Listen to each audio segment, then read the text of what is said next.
everyone, hello and welcome. Here we are at my live stream. So hopefully the audio levels are alright. Please let me know if you can hear me okay before we get much further, and that will be good.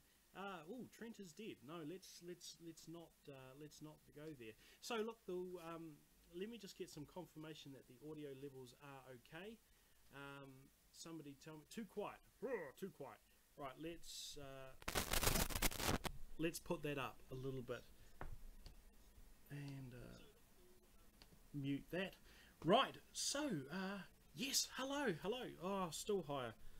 Right, is that one any better? So hopefully this audio level is a little bit better. Let me know. I can hear you better. You could go even a little bit louder. Audio is okay. Brilliant. Right, so audio is a little bit so hopefully audio levels are set now, so that's fantastic. Right, still quiet. Turn your sound up. I'll turn that up a little bit more. I don't really want to go too much louder, but that's cool.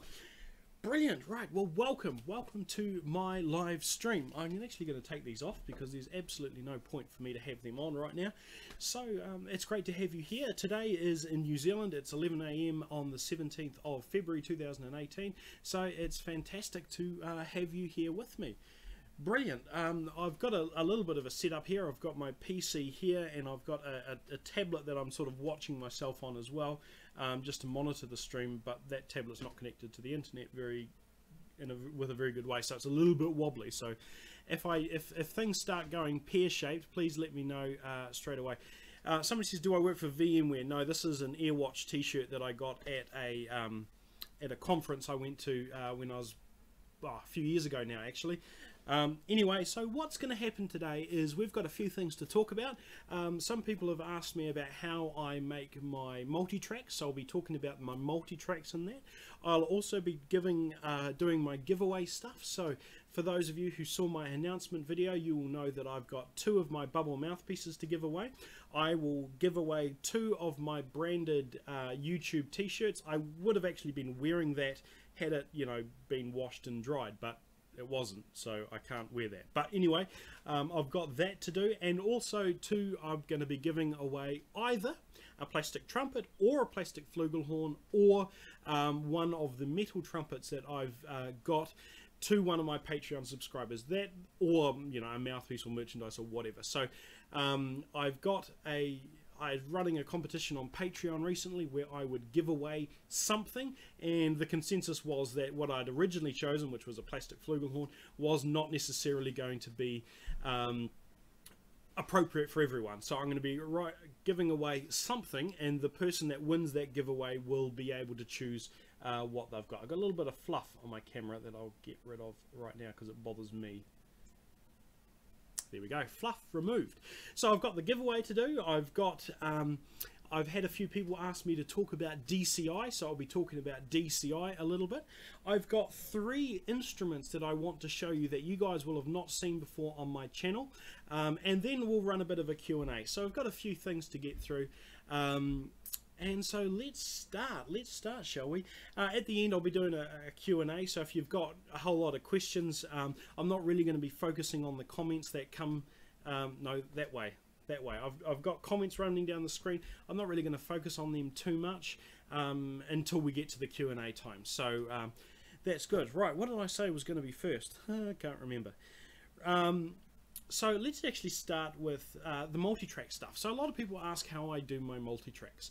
And there's a couple of ways that I do it, but normally the first thing I do is obviously get my music sorted out. So I will use tools like Sibelius. There's a fly in here. I'll use tools like Sibelius to arrange a piece of music appropriately for the group that I'm playing for, whether that's a bunch of cornets, a bunch of trombones, mixture of instruments, or whatever. So I'll be using Sibelius to arrange the music. I will then come to my sanctuary, my garage, my recording studio multi-purpose suite, and start recording. Sometimes when it's a relatively straightforward piece that I'll record, I will record the audio and the video at the same time. but sometimes if it's a particularly a more difficult piece, I'll record the audio separately, mix that all together, and then record the audio afterwards. So if you're particularly astute in some of my multi-tracks, you will have seen that the audio doesn't sync up perfectly, and that's for exactly that reason, because sometimes I record the audio separately, sometimes I record the audio correctly and the video at the same time. What tools do I use? Well, I've got my Shure PG42 USB microphone that I use, and I've had it for a good number of years now, actually. I use that for all of my... there's people saying it still seems really quiet. Let me turn my mic up a bit more. Right, that's up quite loud, actually. Let me just turn my... see how loud this is going. Recording. Yeah, let's turn that up even more. What about that? Levels. Right. Oh, that's probably too loud. Da da da da da. Testing. Testing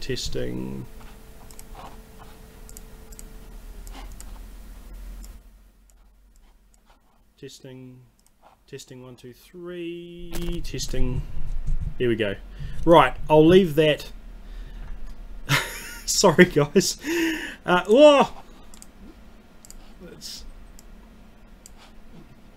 we go. That's about where I'm going to leave the audio now. So I apologise for people who have had their ears blasted by the sound of my voice.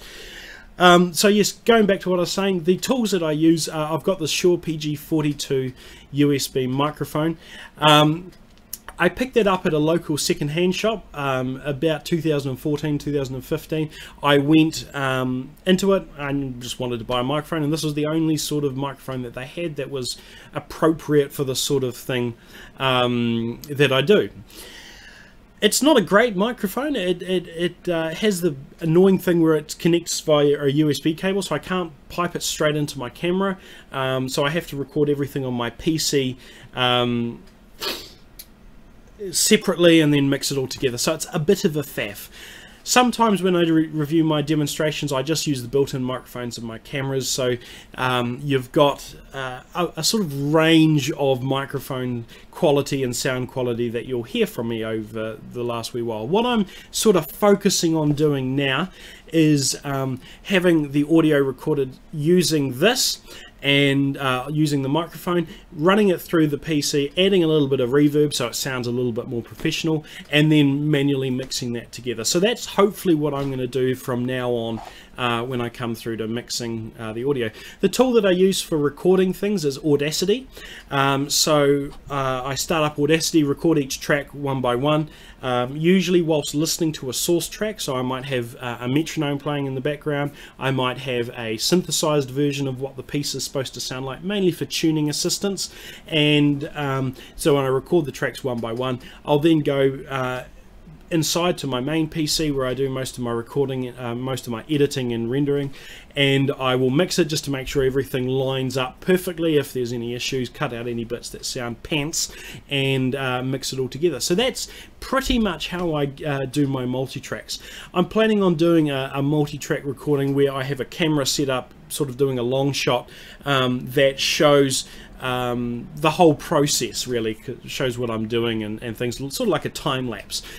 So that's what I'm thinking about doing at one point. I've got a couple of cool multi-tracks coming up. I've been working with Christopher Bill, who is a very famous YouTuber trombonist in the United States of America land, and we're working on a bit of a collaboration together. So we're doing I think Bach's BVW 553 or something like that. It's a prelude and fugue anyway, and it's been arranged for 2 trumpets, 2 trombones, and a tuba. So he's playing the trombone parts, I'm playing the trumpet and the tuba parts. So that's all been recorded, or the audio has been recorded. I just need to find some time in my life to mix it together, and then I'm going to publish one of either the prelude or fugue on here, and he's going to publish the other one on his channel.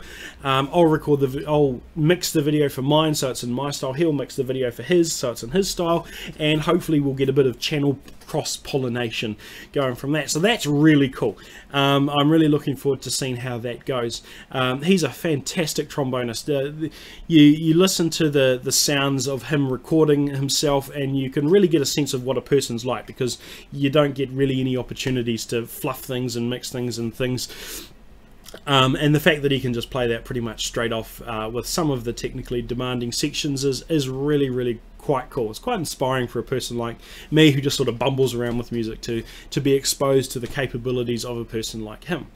So that's one collaboration I'm doing. I'm also teeing up something with Paul the trombonist, who is another very famous, he's sort of more on other forms of media, so like Twitter and Instagram and Facebook, but he also has a YouTube presence, and we're looking like we're going to be doing is it Joplin's The Entertainer? We're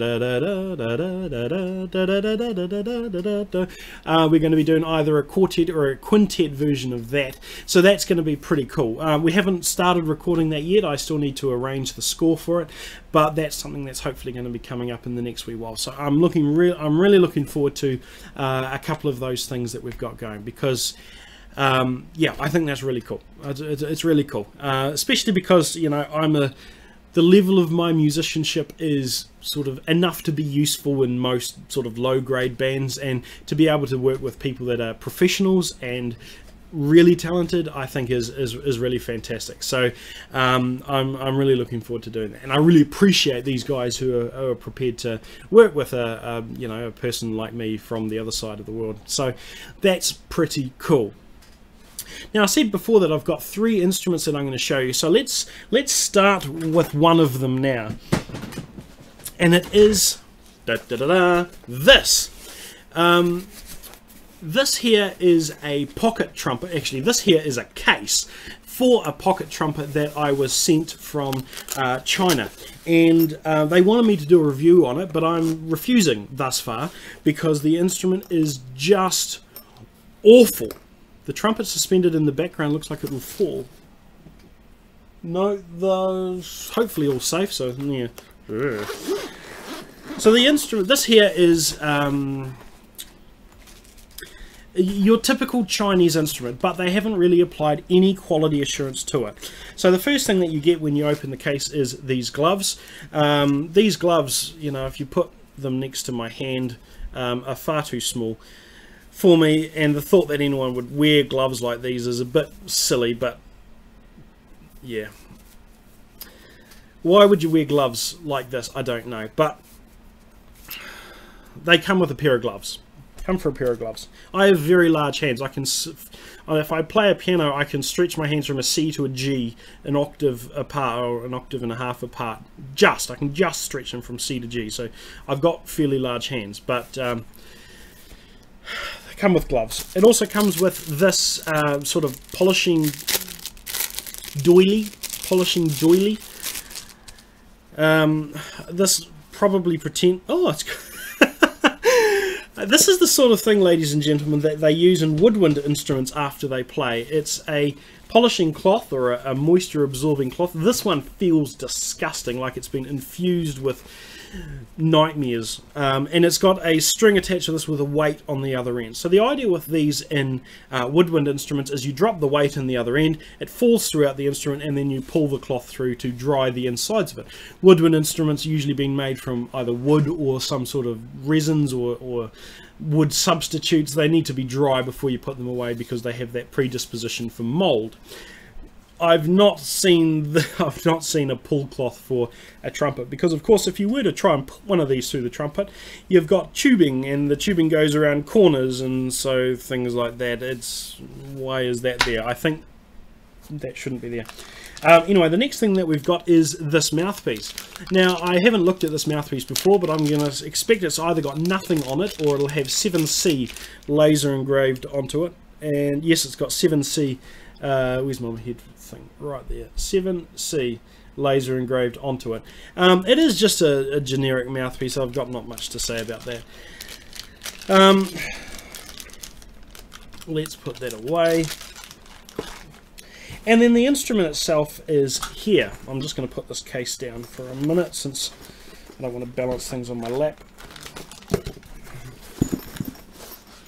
Yes, I know that some other musical groups use gloves when they play.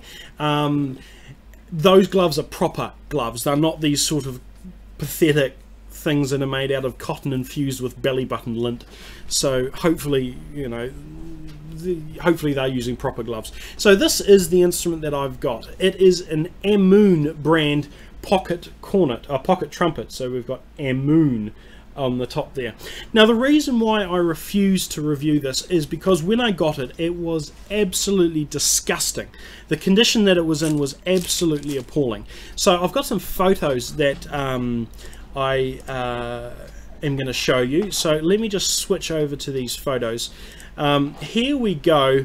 This is the, actually let me see if I can add the YouTube comments here as well. YouTube live, just give me a jiffy please. Oh no, that's not going to work. Alright, so let's remove that. So what we've got here is the tubing that comes out of the main slide. We've got these tubing here. These, the problem with this is that these tubes are supposed to be parallel, but they're not. So that just looks pants. I've got a few photos of that. This here is the second valve, the inner tubes of the second valve, and what we can see in this part here, hopefully my mouse is actually pointing to these things and coming through the stream and that you're not just sort of flobbering around in mid-air, but what you can see here is that some of the tubing here is completely mixed, is not round. It's not round. It's just got little burrs and things handed off. There's actually this little section where you can see a massive burr on the inside of the metal part, which is obviously not going to do anyone any good. It just blocks the airflow. It risks, if that snaps on the inside and goes towards the actual valve, then you're going to scratch that. It's just awful. There's another photo showing the same thing. This, the other tube of this isn't a whole lot better. So I mean, why would you want one of these things in your life? It's pretty, it looks pretty nasty, and it is pretty nasty. So I think that's pretty gross. If we look, there's another photo of that, another photo of that, another photo showing the bent tubing and things like that, so it's not great. This is looking down one of the valves, one of the top of the valves. And so we've got part of the inner valve lining is not actually attached, and it's coming away, it's separated. And so if you're a person who twists the valves inside the shank, inside the valve casing to make sure you get it in the right place, there's a chance that this might weaken and come off and break and render the instrument completely useless. That's pretty awful. This picture doesn't really show too much, just shows there's some corrosion on the valve casing here where the valve comes, where the tubing meets it. This here is one of the most disgusting photos that I've got of it. They show the actual construction of the valves. The coating on the valves is looks like they have done it by rubbing the valve over the road as they've gone down the road. It is incredibly rough. That should be a nice, smooth, shiny surface, but instead it just looks awful. I've never seen anything that looks that bad. You can see here where the insides of the valve meet the outer valve casing that has just been roughly scraped away. But the thing that looks the worst here is actually this section here. So when you create a valve, you've got the outer tube, and then you've got little tubes inside the middle that go from one port to the other, and then they cut those flat so when the valve actually works when it's assembled. This here is a massive section where the air is cut off because the tube that runs from this side of the valve to the other side of the valve is all bent. They didn't bend it nicely. They've kinked it in such a way that you've got this big ridge in here that will really affect the airflow. We can see another example of that down here. We've got another example down there. Another one's down there. These valves are the worst valves I've ever seen in my life. Also, you can see a whole lot of corrosion around the top of the valves. These are absolutely disgusting. This picture again is showing a bit more corrosion, and yeah, that's all the photos that I've got of that. So I got that, and I was like, wow, you really want me to do a review of this instrument. Furthermore, when I got the instrument, the whole thing, all the on the inside was just covered in black, yucky dirt and grime, and it was just awful. I've never seen anything quite so bad. for a long time. It's just awful, and you'd push the valves down and you'd get grittiness and things like that. So what I've done with this is I've subsequently completely stripped it down, take all of the bits out of it, taken all the valves apart, taken all the tubing out. Some of the tubing even you know, brand new was corroded and wouldn't come out.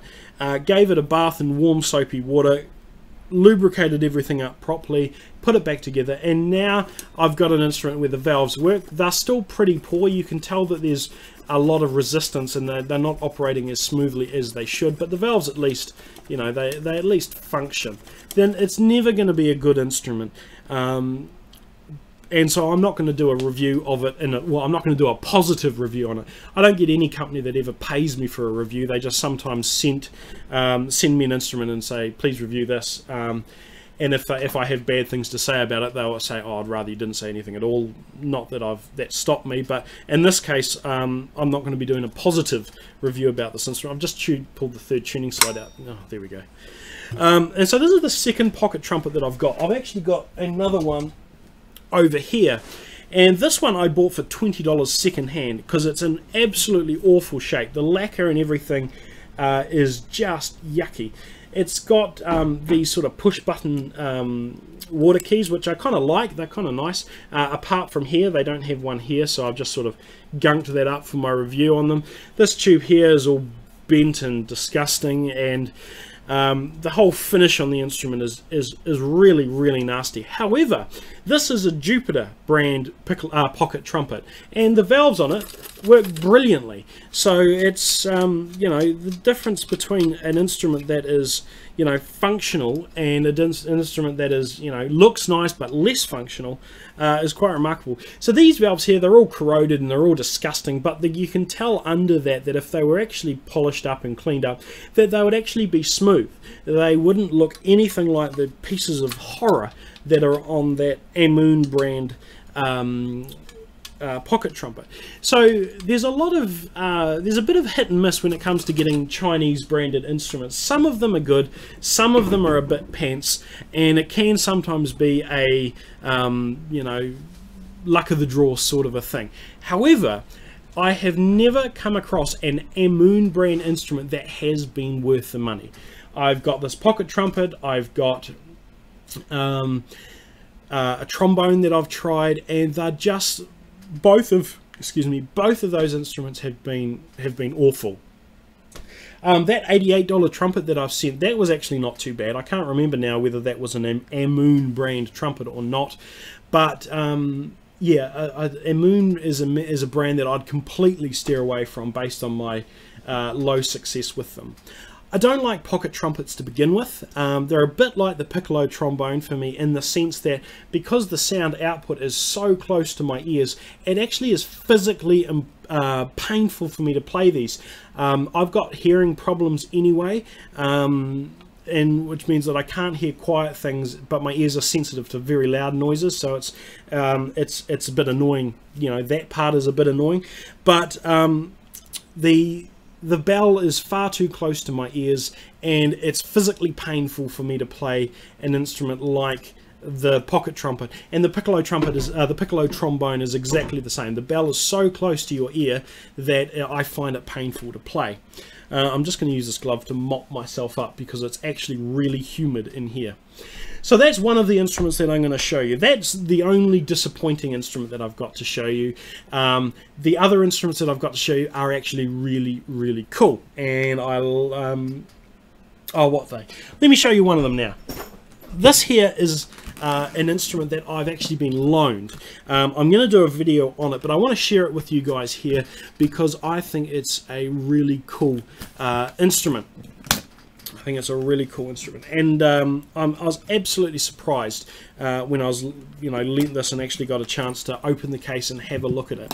What it is a it's a Boosey and Co Cornet from about 1920, the middle of the 1920s, and this is what it looks like here. I'd like to do a big shout out to my friend Nick Allwright, whose family has lent me this for the purpose of doing a review. I should hold it on this side. This camera's reversed, so it was a bit weird to me. But let me just put this case down for a jiffy. Right, this cornet is really, really cool. You've got the absolutely eloquent engraving on the top. Here, you're probably not going to see it because I've got the studio lights on and things like that. But what it says is the Acme model, NVA. So you can see up the top, focus, Acme model, NVA. NVA stands for New Valve Action. It's a sort of thing that Boosey tried doing back in in the late 10s and the early 20s, 1920s, and it's also got under that Silbron, registered Class A, trademark Boosey, Boosey & Co Limited, makers London, British throughout. So there's a few things to take on that. The Silbron name is referring to the alloy of metal that they use for the valves. I believe it's a combination of silver and bronze. Don't quote me on that though, I'm just sort of going from my memory here. But this is a Silbron model cornet. They also had Solbron, which was, one of them came before the other, and I think it refers to the alloys, the metal alloys that they use for the valve construction. So it's an absolutely beautiful instrument. And what's really remarkable is that it has no dents on it. It's got no real scratches on it. It was replated by the Salvation Army in either 1979 or 1980 for a cost of about 55 or 60 pounds. So it actually looks fantastic. It could do with a little bit of polishing up, but I'm not going to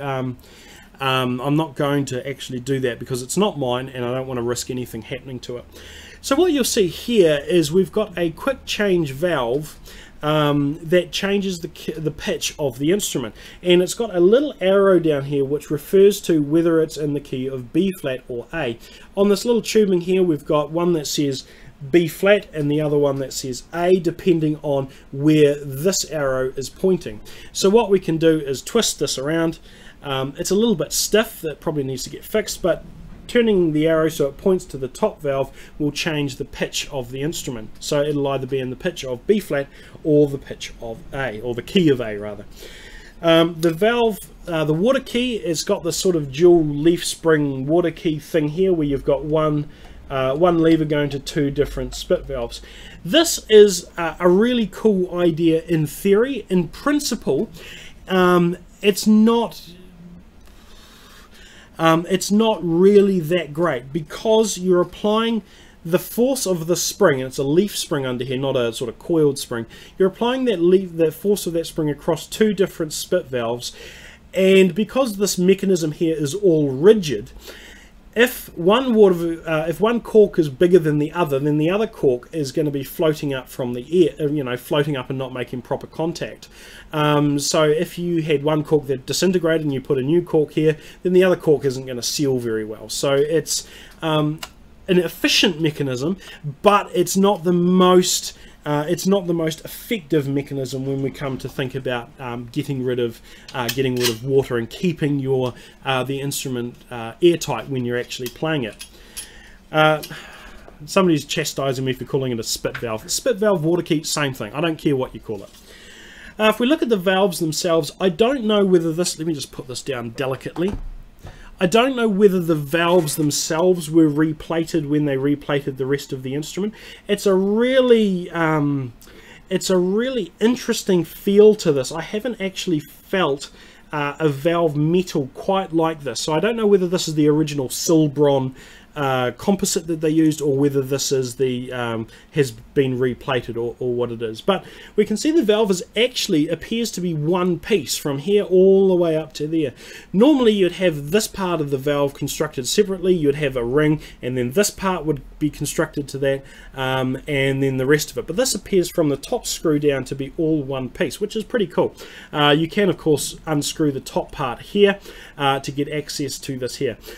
This here is a tension spring, so instead of your spring compressing when you push your valve down, this spring actually works in the opposite way, where the string expands when you push the valve down, and that brings the valve up. That's sort of the opposite from what you would see from most valves, and makes this instrument even more interesting. So I'll put this instrument back together, and this in itself is very interesting. Let's just put that down delicately again. However, what makes this instrument incredibly special is all of the accessories and stuff that comes with it. I've got packing material which isn't particularly special, but I'll just put that down there. I'll show you the inside of the case. This is a leather case with a purple velvet interior. This case comes from the Salvation Army Publishing and Supplies Limited, and it looks pretty cool. What else we've got in here though is really quite fantastic. We've got 3 mouthpieces of various sizes that we've got here. This one is like a bigger mouthpiece with a sort of V cup. This one's a more sort of tubular cup, which is pretty cool. I don't think any of these have got any markings on them though, but we've got 4 mouthpieces. Here's a 4th one. This one says the Salvation Army Triumphonic on it. Somebody probably has mentioned that it's got a very short lead pipe, and the reason why it's got a short lead pipe is so that you can shove extra tubing into that to put the instrument into the right key.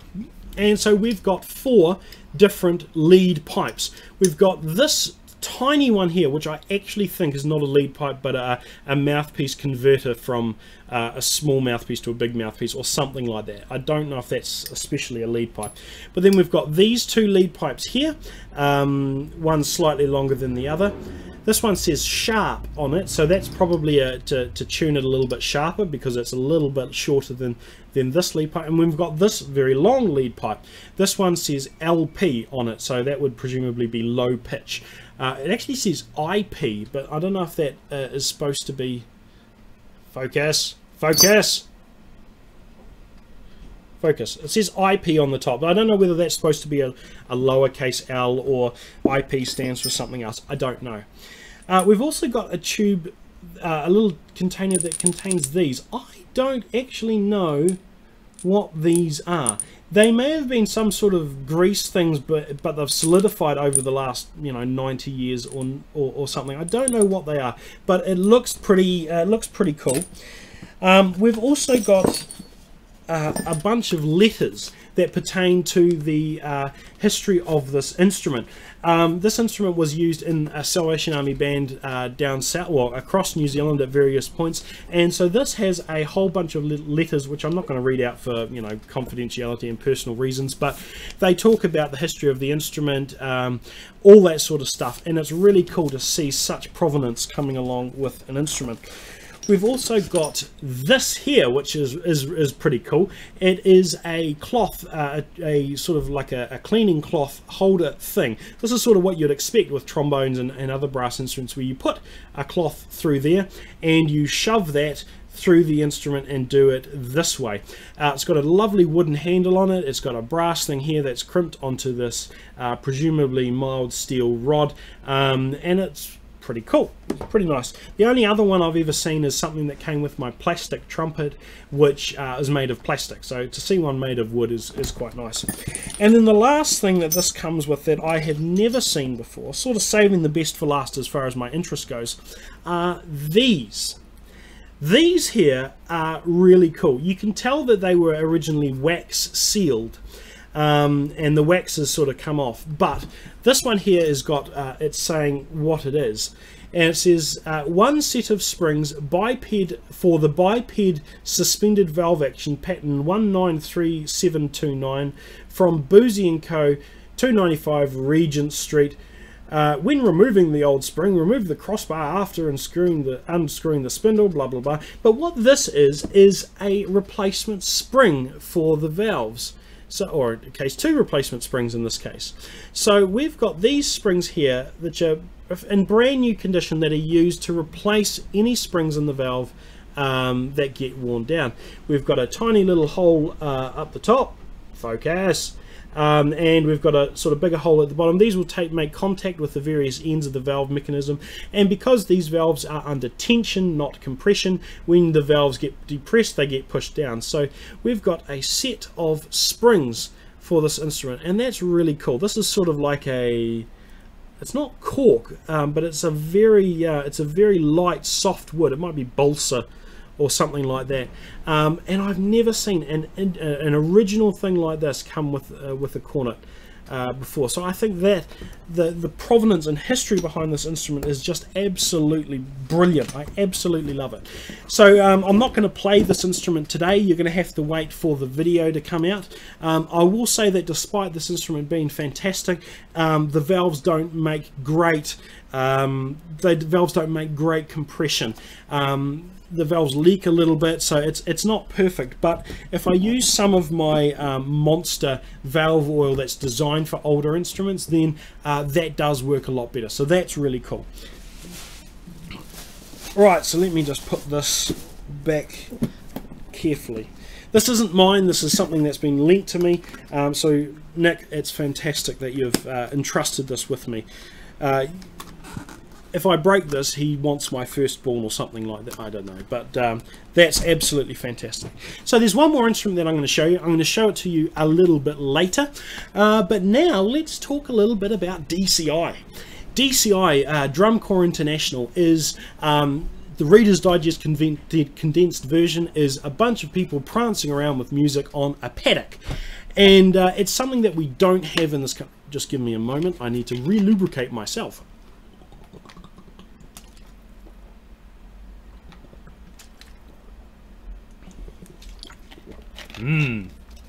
Refreshing. Right, now I'm relubricated. So DCI is an institute that they have pretty much only in America. I don't think I've actually seen it anywhere else. We certainly don't have anything like that in New Zealand. And if you're wondering what I'm referring to, let me bring this up. Here we go. So this is a YouTube video, just a random YouTube video that I got online, and it's got some DCI people. So let me just turn the volume down slightly and find some things. In a strange kind of way, but it works. Well, it's just such a unique flavor compared to anything else we see and hear all summer. Yeah. So we've got people prancing around. You've got people with maces and flags and percussion and all sorts of stuff, and they are clearly quite talented musicians. They're clearly doing some impressive things. I just think it's fantastic. What do you do the next year?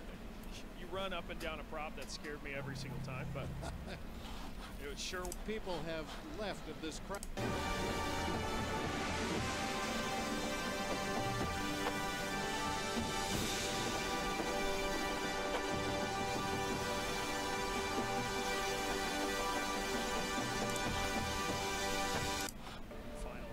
It's because of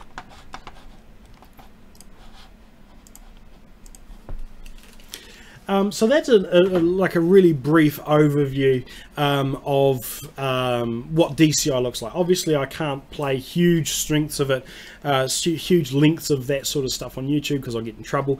But it's really good night, Matt Weld. It's really cool. It's a really cool thing. But what do I think of it? I've said a few things before, and I've got many comments on the whole on the whole thing. But what we have here in New Zealand is we have people that join, a band in school. There's not normally any emphasis really played on music. The percentage of students versus the percentage of people who actually study music is very low. In the town that I went to school in, we had something like 550 students at my high school, and we had a band of 10 maybe. We would actually combined with other high schools to actually have a proper band because we couldn't make one on our own.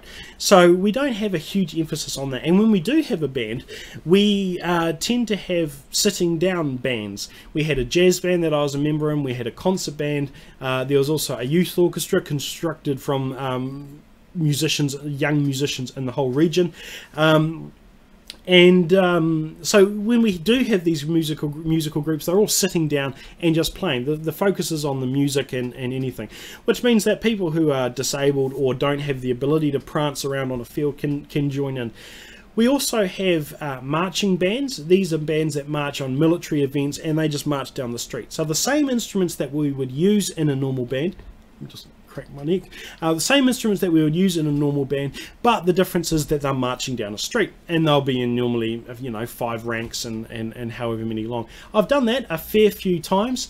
I'm not able to do it now because I've got a back injury. I've got a fractured vertebrae, 3 ruptured discs, take morphine every day, and I'm waiting for surgery, so my back's pretty much knackered. It's hard for me to walk any length of time, let alone carry an instrument and all the rest of it.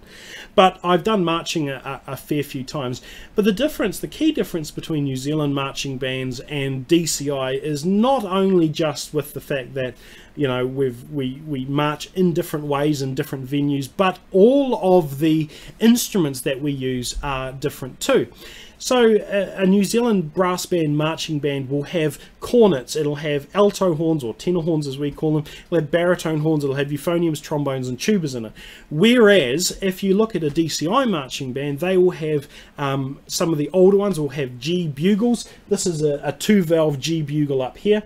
They'll have mellophones, they'll have newer ones will have trumpets, they'll have marching French horns, marching baritones, marching trombones, contrabass bugles, all of that sort of stuff.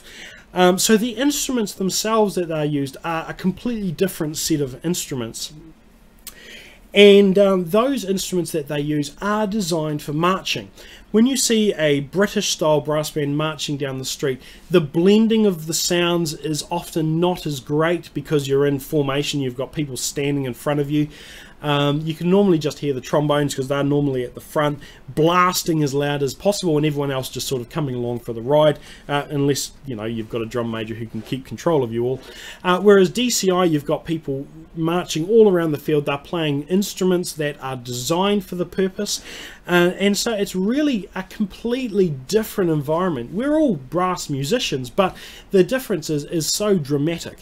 And when we look at some of the DCI videos and you see people marching around, and you see people doing things and acrobatics and all that sort of stuff, it's just incredible. I would love to go and see a real DCI event and just see, you know, see that actual level of musicianship on display. I think it would be absolutely fantastic.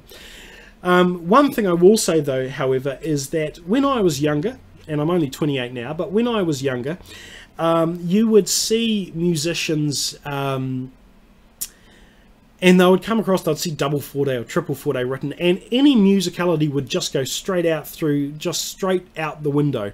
I used to have a saying that excellence comes through volume, but as I've got a little bit older, I disagree with that. I've become a lot more interested in musicality and getting things to sound as good as they can.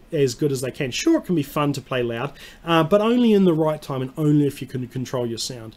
I mention that because I was having a look at a couple of DCI scores the other day, and I had to have a bit of a giggle to myself, because you'd have the starting volume would be double forte, and then it would go to triple forte when you want a little bit louder, and I think the last note was 6 Fs. F, F, F, F, F, F. And I don't think there's I think it takes a very special person to approach a sextuple forte, or whatever it's called, with any sort of control and restraint, because there is a really fine limit that a lot of people aren't aware of, where they can play very loud and controlled, and then they can just go over that step, and all the musicality goes out the window. And when I see, you know, a score that's got 4, 5 and 6 fortes written, you know, F, F, F, F, F, F, F, F, I just sort of giggle to myself, because I know when I was a little bit younger, there is no way that I'd be able to approach that with any sort of musicality. It would be just about playing as loud as possible. And not experiencing DCI in person, I can't tell whether that's what they actually do.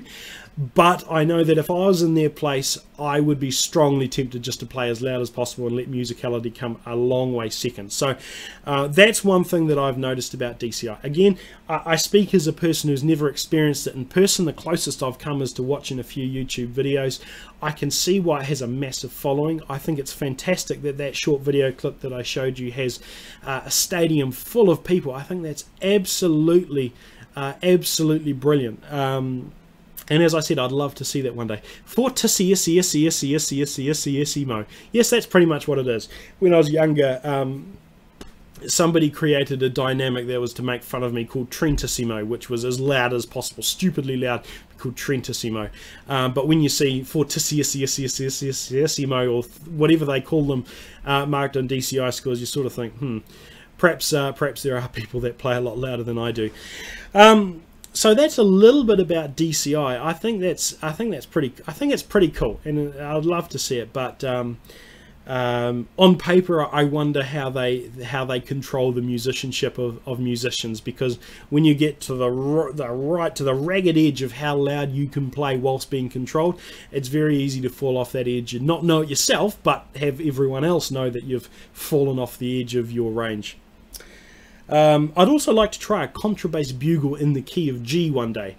It is the lowest tuba family instrument that is sort of was standard. Now I believe DCI uses B flat instruments, but back when G instruments were the case, the G tuba or the G contrabass bugle held up on your shoulder was the lowest regular made tuba that you could get. You can get E flat tubas lower still, and there's been like 2 or 3 triple B flat tubas even lower than that, but the G bugle would be even, it would be an absolute behemoth, and I'll be interested to see how it's constructed. I hate to think how much air you would need to be able to maintain a sound on something like that. It would be like you'd need the tuba on one hand and an air compressor on the other hand, and just go from there. So that's pretty much my thoughts on DCI. I think it's a really unique institute that America has got. I'd love to experience it myself. I could never do something like that myself.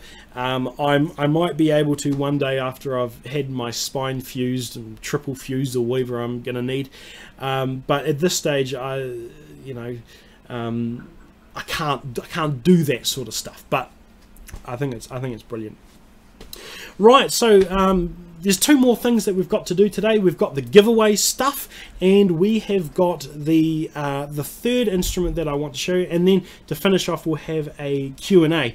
One thing that I've actually not done, however, is get the list of Patreon supporters done. So I just need to do that now, if you'll just sort of forgive me for a moment.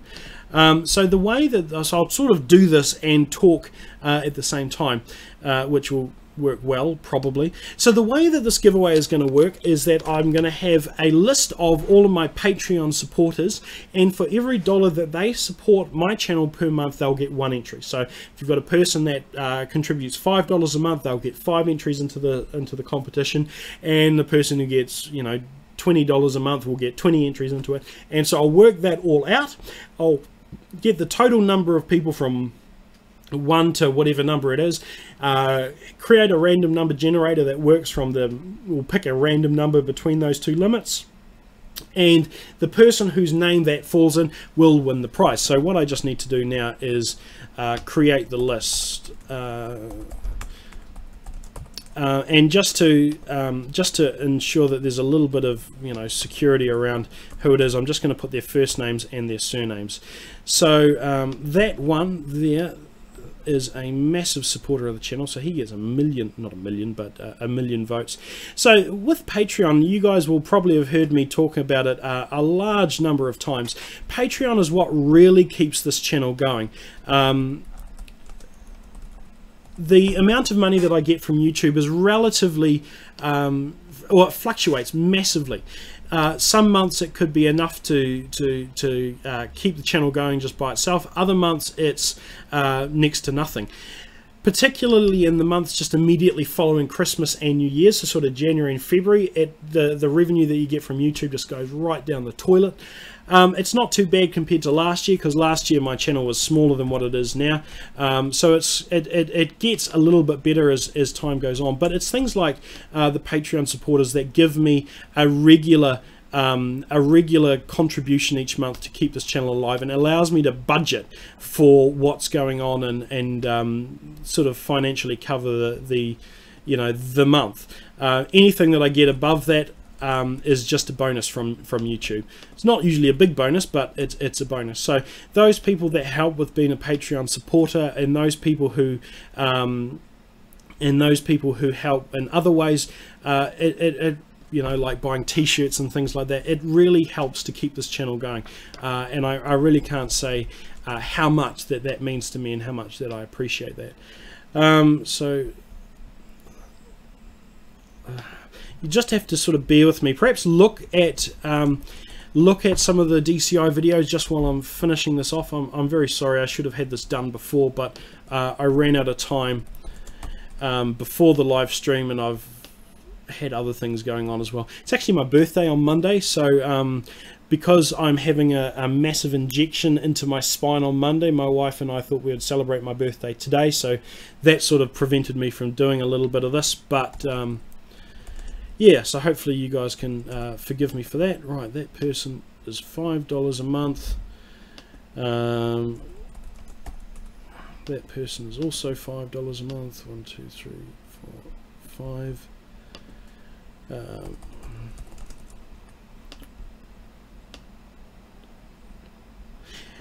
Actually, while I'm doing this, it should only take me a couple more minutes. I'll just see if there's any comments in there. Oh, my cousin Hannah, right. Hello Hannah, and Nick if you're there. It's my wife's cousin over in the States.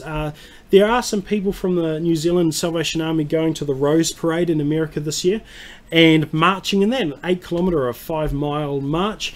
I'm not going to be there. I potentially wanted to be, but I haven't been a member of the band that's going to do that for a couple of years now. Plus, there's also the fact that I can't march in my current condition.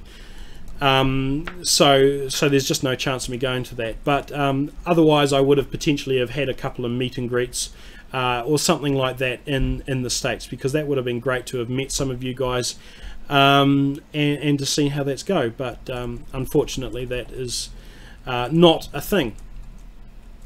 2, 3, 4. 1, 2, 3. Gosh, this must be exciting for you guys watching.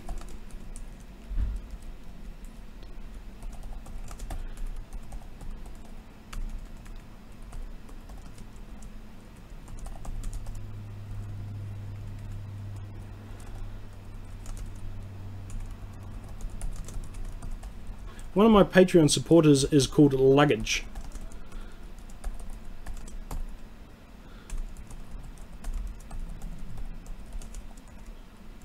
Oh, I've got 2 Alexander J's, that's a problem. I might have to put J-O, Alexander, J-U. Right, what's something else I could say? I currently own a Trevor James 2500 trumpet. I've had it for about 5 years. Should I get a new trumpet? With regards to old trumpets and things like that, it's up to you whether they work or not, and work for your purpose. I've got a number of old instruments and I'm perfectly happy with them. This tenor trombone here, that's at least 30 years old, and I think that's fantastic. I've got no reason why I'm not satisfied with that. So, I mean, it's up to you. If you've got a trumpet that's not working very well, then look into repairing it or getting it fixed or something like that. But otherwise, don't just get rid of a trumpet because it's old, or don't just look at getting, you know, another instrument because it's old or whatever.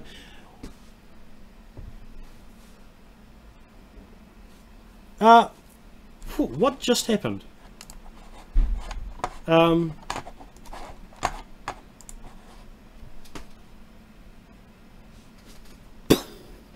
Wow, Noah. God, blimey, $100. That's fantastic.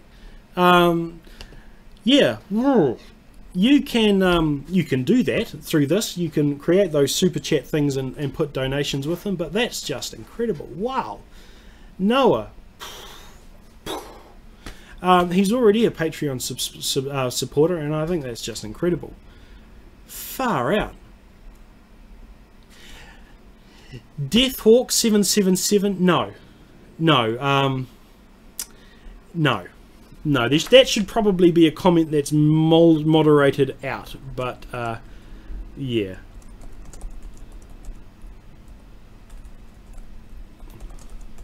Far out. I can't believe that. That's just incredible. Thank you, Noah. Gosh.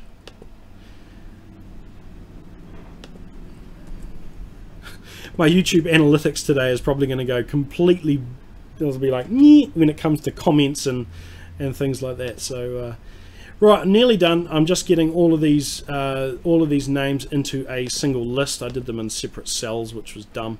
So it's just a bit of copying and pasting,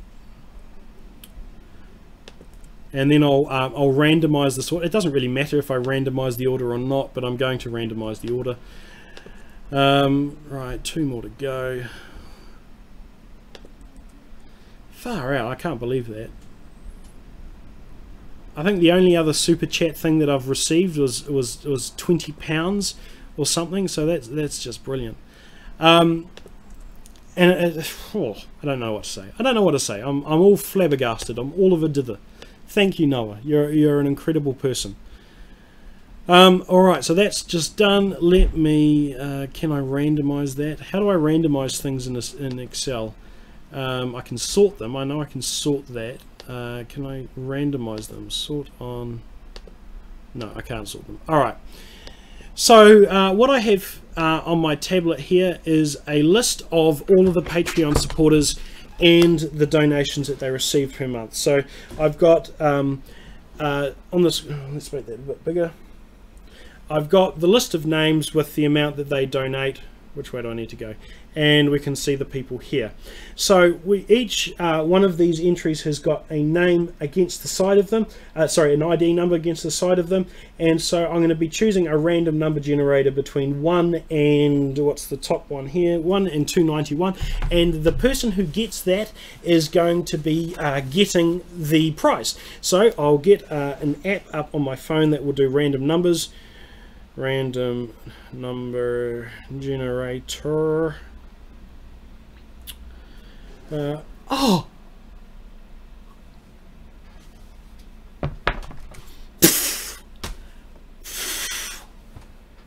Oh! Blimey!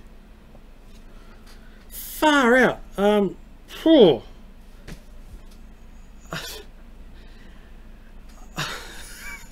You guys are amazing. You guys are absolutely fantastic. I really don't know what to say. You guys are just absolutely the best. Those people that have done that, send me your... Noah, I've already got your contact details, but the last guy that just the last guy who did the donation, send me your email address and I'll send you a t-shirt. That's just... I can't accept that sort of a donation without giving something back. So send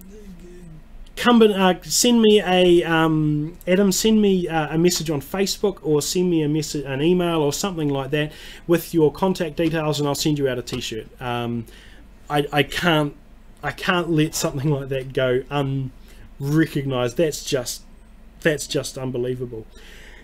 Anyway, so what I've got on here, oh god, 291. So I've got a random number generator. This will generate a random number between 1 and 291. So if I click generate, let's generate the first prize. Actually, no, I'll do this again. So the first prize that we're going to have is for for my 2 plastic bubble mouthpieces. For those of you who don't know what my bubble mouthpieces are, Deathhawk, it's alright, you don't need to apologise, I was sort of just making fun when I saw it.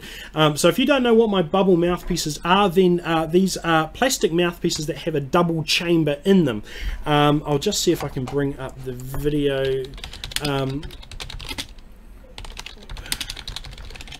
And it's a mouthpiece that I designed myself, and it's got 2 chambers in it, and it takes an instrument away from being just a standard instrument, and it turns it into something that makes a trumpet sound like a flugelhorn. So,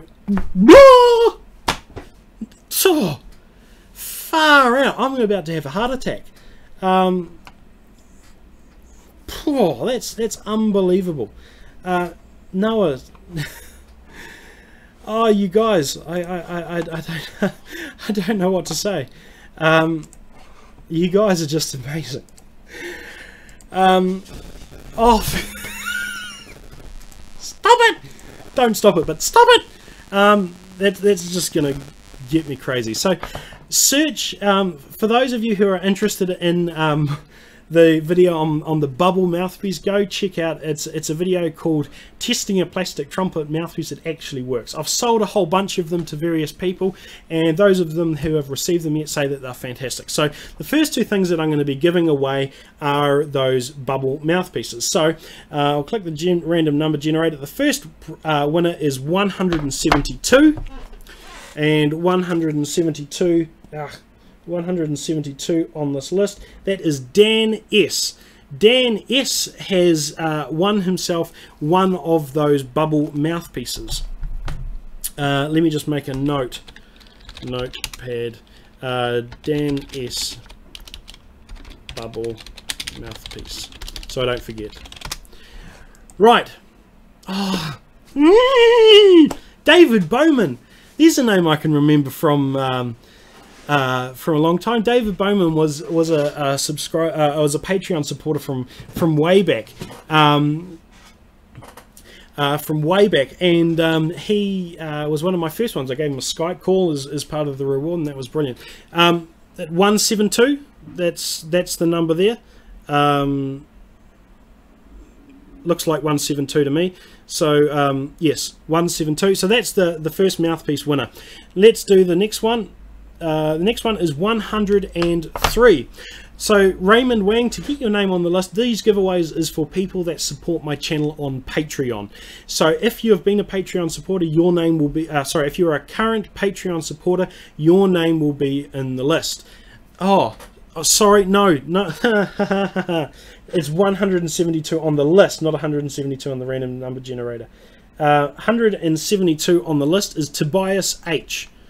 So Tobias H, you've won a plastic mouthpiece. Dan, I'm very, very sorry. I'm going to send you one anyway because I probably got you all excited. But Tobias H got a bubble mouthpiece. So sorry about that. I'll send you one anyway because that's just not fair of me. So anyone who is a current Patreon supporter, their name will be on this list. If I'm going to be doing further giveaways in the future, so if you want to be a Patreon supporter, you will be in the running for further giveaways. I've got instruments that I'm going to give away. I've got mouthpieces that I'm going to give away. I've got t-shirts and things that I'm going to give away too. So all of that stuff, it's not just a one-off, it's going to be an ongoing thing. So if you want to support me on Patreon, you'll have the opportunity to get some stuff back. So I said the second one, Trent, my nephew's birthday is the same day as yours. I wish you a happy birthday. Can you wish my nephew a happy birthday as well? Absolutely. Dimitri Dobkin, happy birthday to your nephew. I wish him all the best. So 103 is the second mouthpiece winner. And if I have a look on the list at 103, it is Noah P. Whereabouts are we? 100 and... Or is it? No, it's Andres V. Andres V has... won himself a mouthpiece. So I'll just write that down. How do you find me on Patreon? If you look at any one of my videos in the video description, if you expand that, there will be a list there or a link there on how you get to how you get to the Patreon thing. So Andres V has won himself a bubble mouthpiece. So the bubble mouthpieces have been won by Dan S, who sort of gets one because I stuffed up, and Tobias H and Andres V. So I'll be in contact with you guys, all of that. For your mouthpiece, you get a mouthpiece, you get a mouthpiece, you get a mouthpiece. Right, so the next lot of giveaways is going to be for 2 of my branded shirts. So again, if you look on my Spreadshirt link, which is in the video description as well, you can get some shirts that have got branded with my trombone logo, my trumpet logo, and the tuba logo. And so the first winner is going to be 214. So 214 on this list is Jake P. Congratulations, Jake P. You have won yourself one of my t-shirts. So I'll get in contact with you regarding what size, color, design you want. I'll get in contact with you after this live stream so that we can sort all of that stuff out. Second winner is going to be 245. Winner, chicken dinner. 245 is Chris N. Chris N, congratulations, you have won another t-shirt. And oh, for goodness sake, Far out. That's Adam. I can't believe it. I can't believe it. You just brilliant. Adam, again, send me your email. I'll send you I'll send you your choice of t-shirt or whatever you want. That's fantastic. So 102.45 is Chris N. So Chris N, you have won yourself a shirt, and I'll get in contact with you about that. So the last thing is going to be the sort of, I don't know what it's going to be, prize. The person who wins this prize is going to be getting their choice of a plastic flugelhorn, a plastic trumpet, a branded t-shirt or with any of the logos in any size or whatever, or one of the mouthpieces. In fact, both of the mouthpieces. There's a small bore and a large bore one. I'll send you both. So the winner of this is going to be able to choose what they want. And so the winner is 128. 128. Andres V. So Andres V, you've won that as well. So tell me, Andres, I'll get in contact with you, and what you want, we'll send that. Noah, you are a fantastic Patreon, and you've also been you haven't won anything despite being the biggest Patreon supporter that I have. So also I'll get in contact with you, and I'll send you some stuff as well, because I don't think your generosity in supporting me on Patreon and also what you've put in here should go unrewarded. Right, so so the winner from this, Dan S, Tobias H, Andres V, you've won mouthpieces. Jake P, Chris N, you've won shirts, and Andres V, you've won the grand prize. So I'll get in contact with you all after the stream, or sometime this afternoon, and we'll sort something out. So that's really exciting. If you're not a Patreon supporter, check out one of my videos. Check out one of my videos. The links will be in the description, and you can become a Patreon supporter. I'm getting all moist with all this excitement.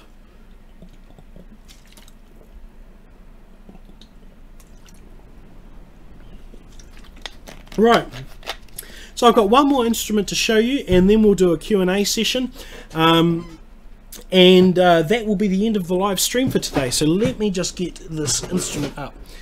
This instrument here, this is actually the first time I'm having a close look at it. My wife bought me this for my birthday, and we're celebrating my birthday today because on Monday I'm getting a spinal injection right into the lumbar region of my spine, needle about this long and that thick right into my spine. So we're not going to be celebrating my birthday on Monday, but we're doing it today. But she bought me this instrument. I sort of suggested when it came up for sale that it would be a good birthday present, but this is something that I think is really fantastic. This here is a 1920s Conn Victor Cornet. I think the model was 22H. I can't actually remember off the top of my head, but it is a CG Conn Victor Cornet. It has the beautiful, absolutely beautiful gold wash bell. It's silver plated, and it's a fantastic instrument. What makes this really special is that it has a number of automatic features on it. It has got this ring here for the tuning, so you can twist this ring and it will, you know, move the tuning slides, move the main tuning slide up and down. So that's really cool. I think that's called the opera glass tuning mechanism. I see the solders come off at the bottom part here, so I'm going to need to fix that. But it's also got this rod, this tube that, or this bar that comes along here, and I believe that this is all connected so that when you twist this tuning slide here, this catches this tuning slide, which pushes that out, and the act of that going out also adjusts this. So if you adjust the tuning on the main instrument, it also adjusts the tuning on the third valve and the first valve. So I need to experiment and work in a little bit just to get this all working and things like that. But hopefully it all works brilliantly. So this is a cornet. This isn't a trumpet, even though it looks like a cornet. I've never actually had a look at the valves, so let's have a look at the valves. Valves need a little bit of work. There's a bit of corrosion and stuff on there, but I think they'll polish up reasonably nice. The spring in this valve, unlike that Boosey & Co valve that I showed before, is under compression, not tension. So when the valve goes down, the spring at the top is compressed and that pulls the valve back up, whereas the other spring is suspended from the bottom and is the other way around. So we will see when I get this going how that works. But this instrument also comes with a number of accessories and things. I've not looked at any of these accessories yet, so we're looking at these together. So I'll just put this down and grab the case again. I'm really looking forward to getting that instrument cleaned up and things like that. That should be just fantastic. Conn 80A, yes, that's right, 80A. I think 22H is something different. So we've got ourselves a brass mute. All the corks are ruined on that. That's not going to do anything. So does it have any markings on it? No. So that's just a generic practice mute on there. Oh, what have we got? We've got some extra tuning slides. We've got this one here. You can actually see there's a little bar or a little slot in the middle of that, and that will be to connect on through to that tuning mechanism that I said. So we've got that tuning slide, we've got this one. These extra tuning slides will be when you want to put the instrument in the key of A or change the instrument around.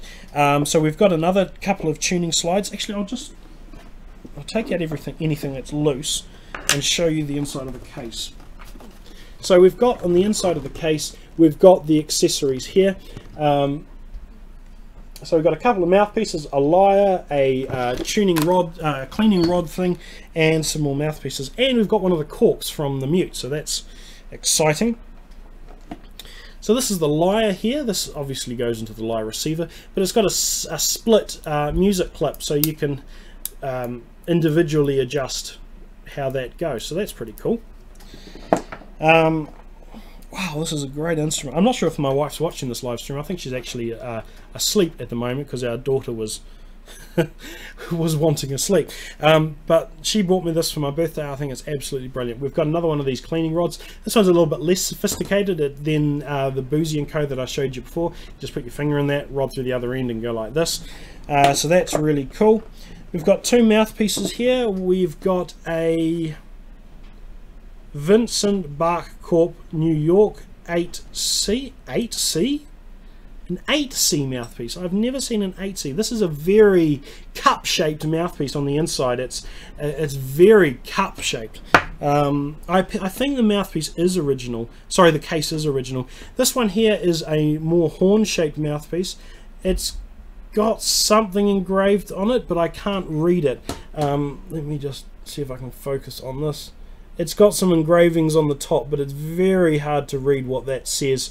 It seems like it's probably Conn Corp, but I can't read that, so I don't know what that says. But hopefully it says something Conn related. Aidan Wallace wants to say hi to my wife. Don't know if I approve of that young man. But this is, yeah, absolutely fantastic. So just to have another little squiz at this beautiful instrument. This is just beautiful. Corks need replacing. I can replace the cork. There's a bit of corrosion and tarnish on the bottom there. I can sort that out. The valves need cleaning, but they're pretty nice. One of the things that I really like about the Conn stuff is the gold wash bell. I think that's a lovely effect. And around the engraving, the stuff that isn't engraved is sort of a more satiny dull silver, but the stuff where the engraving is a really bright silver. So I think that's fantastic too. So we can see Victor CG Conn logo there. You can see the engraving going up there. Elkhart, Indiana, USA. That's fantastic. Absolutely love that.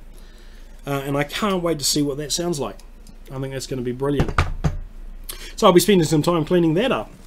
And so the case appears to be original. It's got CG Conn Limited on it. So I think this instrument is from 1922 or somewhere around that period. So that's going to be fantastic. Right, somebody asked where can I get a bubble mouthpiece. Send me an email and I'll sort one out for you. I sent off about 20 or something mouthpieces to various people around the world. Some of them have got back to me saying that they've received them and they like them, so I think that's fantastic. So let me just put this away and then we'll go to the last section of the live stream, and this will be questions and answers. Now, there's probably going to be a lot of people sending in a lot of messages in a very quick time frame, so if you've got something that you desperately want to know the answer to and that I don't answer in time, or I don't see your comment, you can either do one of those super chats which will highlight it and I'll see it clearly there, or you can send me an email or contact me on Facebook and I'll respond through those mediums to whatever that you've got to say. Right, so let me just put this case down.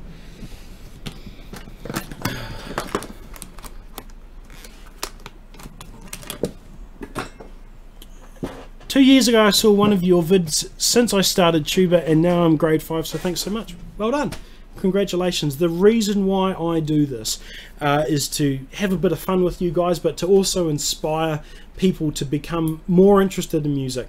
Music is something that has really been a special part of my life. I was a loner growing up, still am a loner today in some cases, so music is my constant companion, and for other people to be able to experience and for me to share a little bit about what I love about music, I think that's absolutely fantastic, and so that's cool too. Right, so let me just log on to the chat thing myself, because some people have been asking me for links and things, so let me just bring up the link so I can send that through so you guys can see that. Right, so my Patreon stuff is there. That is the Patreon link. You can contact me and connect with me on Facebook there. Right, so there's the links that you've got. Q&A. Just have some water first.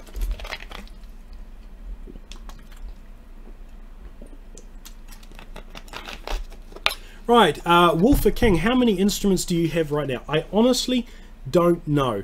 I have got lots of instruments, I've got lots of things, but also where do you define the line between an instrument and just a bits of parts? I've got a number of instruments that are missing bits. Do you count them as instruments? Do you count them as parts?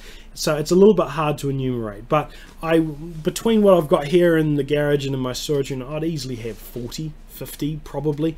But I mean, some of them are, you know, valuable, useful instruments. Some of them are historic instruments, like this flugelhorn, this 2-valve French flugelhorn that I've got, and you know, 110-year-old Conn trombone I've got sitting in the corner and things like that.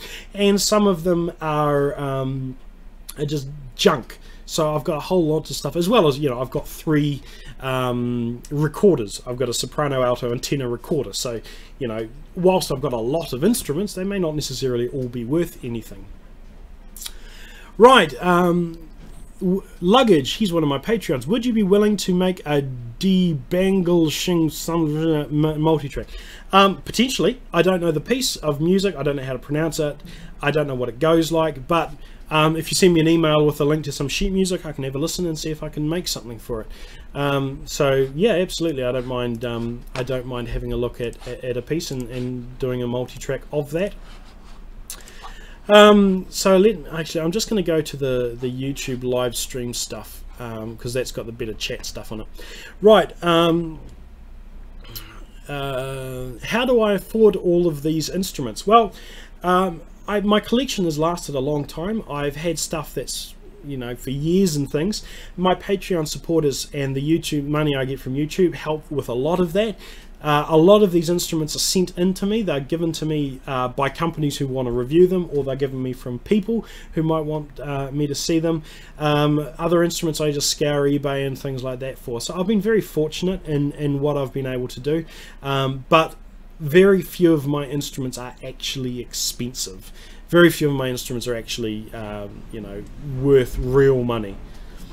Trombonist98, is there anything that you would recommend to get a very old and corroded trombone slide moving nicely without too much cost? I bought an old Superbone, but the slide is bad. It depends on where the corroding is. If the corroding is the plating that's worn through, then pretty much your only options are to get the slide replaced or to get the affected areas replated. If it's just got tarnish on it, then you can use some vinegar on the slide, soak the slide in vinegar, the tubes of the slide in vinegar, and that will break down a lot of that. Polish it with something like Brasso or something like that, and go from there. Make sure you neutralize it, clean it all off afterwards, and that should be fine. But if it's corrosion, if you've got patches of corrosion in your slide, there's nothing that you can really do about that other than to replate it or to get rid of or to have the tubes replaced. Right, somebody has asked what is my email. My email address is trenthamiltonnz@gmail.com, so that I've just put that in the comment thing. Trainmaster, I recently purchased the trumpet from your $88 trumpet video, and after playing it for a while I was surprisingly satisfied with the horns. Thanks for the video. You're absolutely most welcome. I was really surprised with that trumpet, that it works as well as it does. I'm always going to be cautious when very cheap instruments like that, because your mileage is going to vary with how good it is and what you actually get.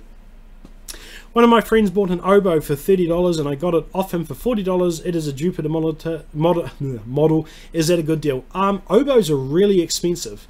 So if you've actually got an oboe that functions for $40, I think that's unbelievable.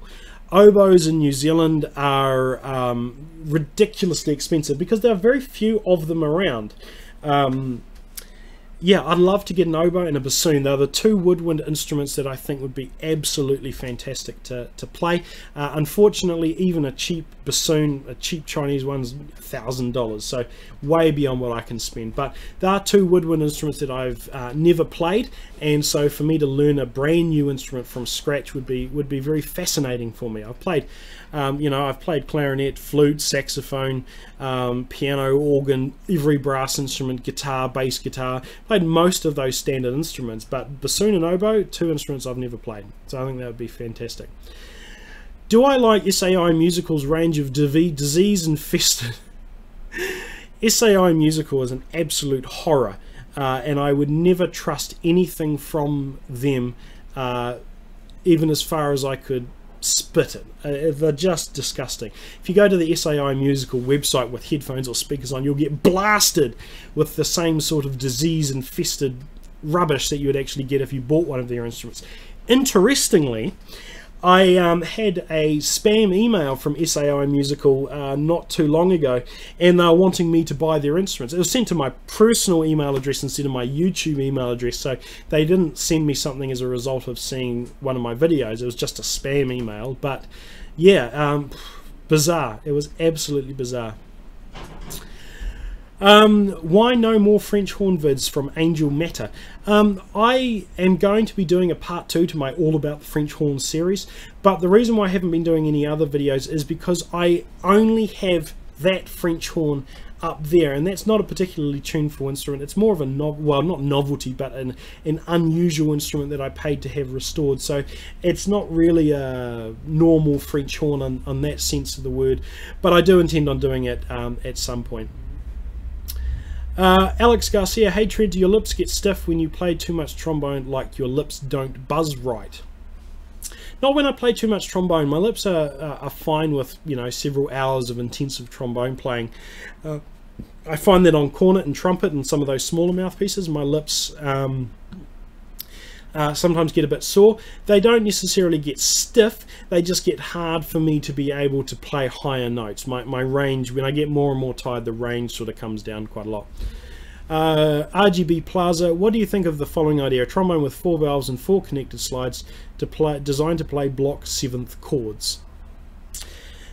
Dumb would be my idea, but I mean, it's one of those things you think, oh, this would be really cool. But the reality, when you take a single airstream and you try to divide it off, or you get 2 separate airstreams and bring them together, the physics that produces the sounds of a brass instrument completely break down. You just can't do it. So it just wouldn't function. have you ever, Ryan Garaldi, why no more organ videos? I've got a couple more coming up. I've got, well, more specifically, a stop demonstration of the organ that I used for my Christmas multi-tracks. I just need to edit it and put it together. So it'll be coming out at some point in the future. Noah, oh gosh, you again. Thanks, Noah. Is there any music genre or specific songs you refuse to play? Nothing that I outright refuse to play. There are genres that I don't really connect with. Jazz is a genre that it doesn't resonate with me. It's not a meaningful genre as far as I'm concerned. It's you know, I saw a video the other day of I think Thomas Ganch and James Morrison just doing a jam session, playing together and mucking around, and I'm sure both of those guys individually incredibly, unbelievably talented and capable, but them two just going at it through a jazz, things like that, it just sounded like people just mucking around together. I don't understand jazz. It's not meaningful to me. It doesn't resonate with me. Some of the jazz standards I like, but the parts of jazz that particularly don't mean anything to me is the interpretation, is the improvisation solos, and when you've just got people that you start a jazz standard with something recognizable, you finish it with something recognizable, in the middle you have 14 minutes of random people just going all the way. That does nothing for me. Absolutely does nothing for me. I am a classical musician first and foremost. The things that I really appreciate are a technical mastery, a sweetness of sound, the ability to make your instrument really sing and come alive. That's what I appreciate in musician, not necessarily people that can play, you know, semi-quaver triplets and do all of this other sort of stuff. Jazz isn't meaningful. So I've got a friend of mine, a really good friend. He was my best man at my wedding, Chris. He probably isn't watching, but he studied jazz piano, and he's a fantastically talented musician. Absolutely fantastically talented. He does play a piano, but you know, I still talk to him despite that. But I've been to a number of his recitals and for his uni studies, and yeah, it just doesn't resonate with me. Although I can appreciate the technical level that goes on, but you know, it's just not me. David Bowman, if funds allowed, would you ever consider doing tours, perhaps to the US? Absolutely. My wife wants to visit the US, and I'd take that opportunity to visit people and have a few meetups and things like that. Being honest though, I'm not that big of a YouTuber. I mean, physically I'm quite a big guy, but in terms of supporters and subscribers and things like that,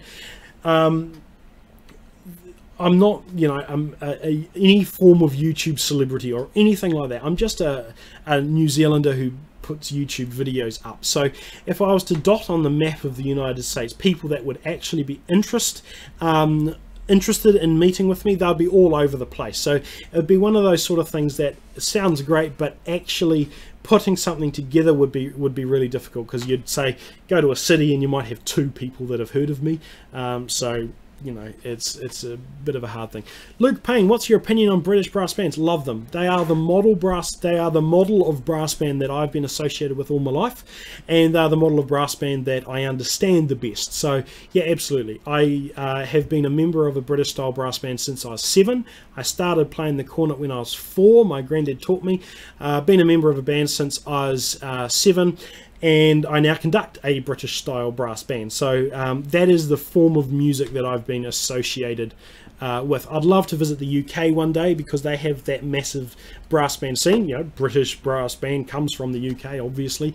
But I mean, it would be one of those things that would be really weird for me, because here am I, a person on YouTube that rants and blathers about instruments, going to meet people who are infinitely more capable and intelligent and knowledgeable than me, and it would just be a bit weird. But I'd love to experience that as a learning example, not necessarily as a, you know, me teaching people, because I think that would be interesting.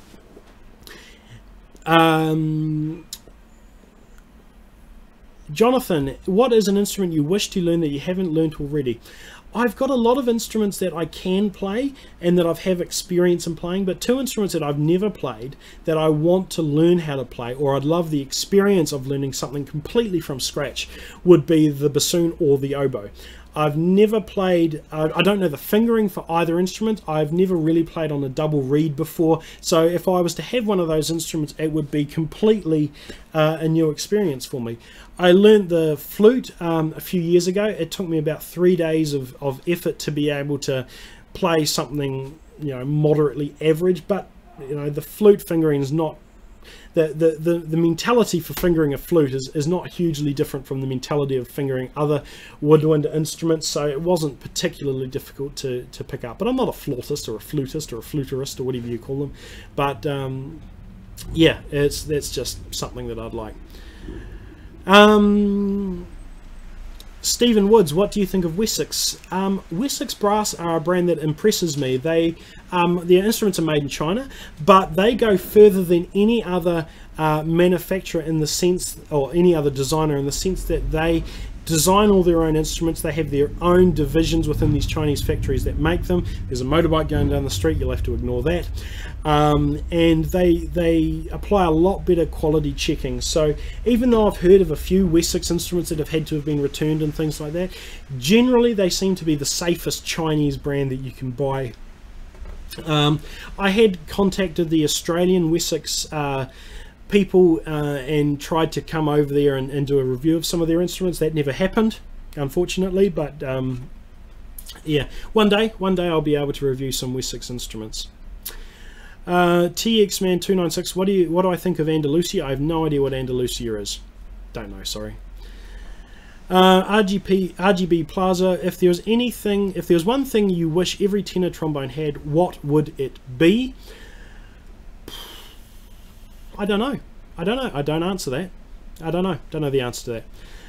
Gerson Rodriguez, I'm thinking of getting a Gene Paul trumpet. Yeah, absolutely. I think the Gene Paul trumpets are really good. The experience that I've had with them is good. The people that have bought one as a consequence of my review on them have all been happy, so I think that's fantastic. Use the coupon code, I think Trent Hamilton, all one word, I think that's what it is, and you get like a $10 or a $15 discount. If you check out my video on the review of the Gene Paul trumpet, the coupon code's in there, so you can get a discount on that. What happens if you put a tuba mouthpiece into a French horn? They don't fit. Simple as that. So yeah, don't know. Somebody's name I can't pronounce. What do you think about King trumpets? And have you ever played a 1055T Silver Flare? No. However, King are a brand that I find really exciting, or actually a step before King. The HN White Music Company is one of about 3 brands that I really love their instrument. And so HN White had a brand name called King, and then King sort of took over. I've got a couple of HN White instruments that I've not reviewed yet that I will be reviewing soon, but the 3 brands that really excite me are the HN White Company. I really love some of their older music, some of their older instruments. Conn, I love the older Conn instruments. They make me moist at a deep level. And FE Olds, I absolutely love the FE Olds super and recording and the super recording models that they have. They had trombones that had fluted slides, so instead of the tubes being round through the main bit of the slide, they actually had something like 20 sides, so they were sort of like a hexagon with more sides, and that was fantastic. I absolutely would love to get my mitts on one of them to play it out. TXman, Andalusia make a B-flat soprano bugle. Pretty interesting instrument concept. Do they? Arturo Sandoval plays them here and there. Oh, so are they a Chinese brand? I don't know if they're a Chinese brand or a legitimate, well, not made in China. Andalusia trumpet. I know Andalusia is somewhere in Spain. Yeah, wow, okay. Just having a look at some of the instruments, they look pretty cool. B-flat soprano bugle. What's the difference between a B-flat soprano bugle and a B-flat trumpet? I don't know. It's American made. Okay. Yeah, that's pretty cool. Alright, trombone bubble mouthpiece, please. I've tried a couple of prototypes. I don't have one within reach of the bubble mouthpiece on trombone, and it doesn't really work that well. Instead of creating the sort of effect that you get when you have the bubble mouthpiece on a trumpet, it just creates a very airy sound. So I need to refine that a little bit more. So that also answers Yoshi's 7684's question. Oh, where's that gone? It disappeared from my page. But yes, I intend on making refining that model, so it will work on trombones and tubas and things like that. Chris Castro, have you ever heard of the Titanic tuba? I've heard of the one that Dylan Music has, that's an octave below a normal B-flat tuba. That one in particular doesn't have valves, so it looks like a tuba, but it's just effectively a bugle. And I've seen a couple of historic videos and pictures of tubas that are an octave above an E-flat tuba, an octave below an E-flat tuba, an octave below a B-flat tuba. I think those sort of instruments are things that you would need to experience in person. I don't necessarily think that they're going to work very well over a recording, because when you've got sounds that when you've got instruments that produces pitches that are very, very low, you feel them more than you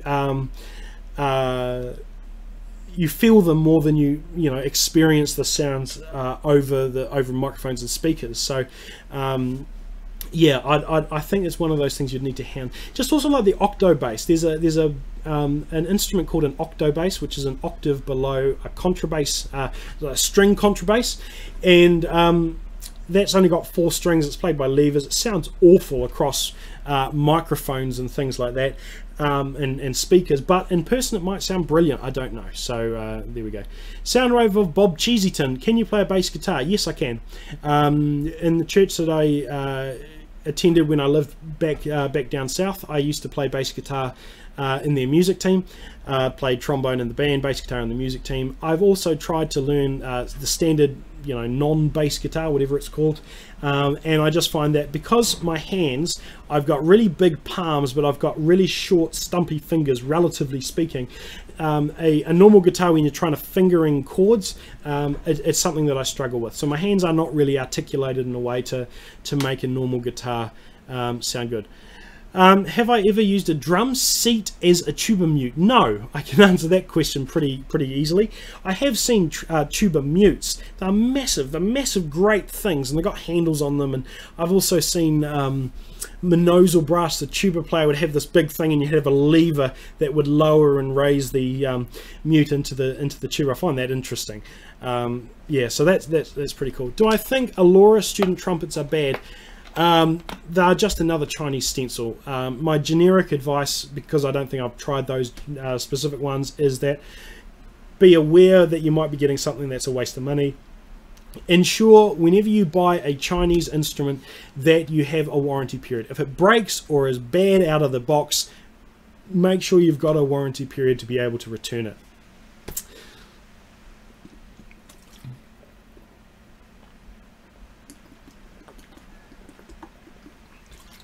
Fat Dunny, do you know what they say about men with short stubby fingers? I don't know.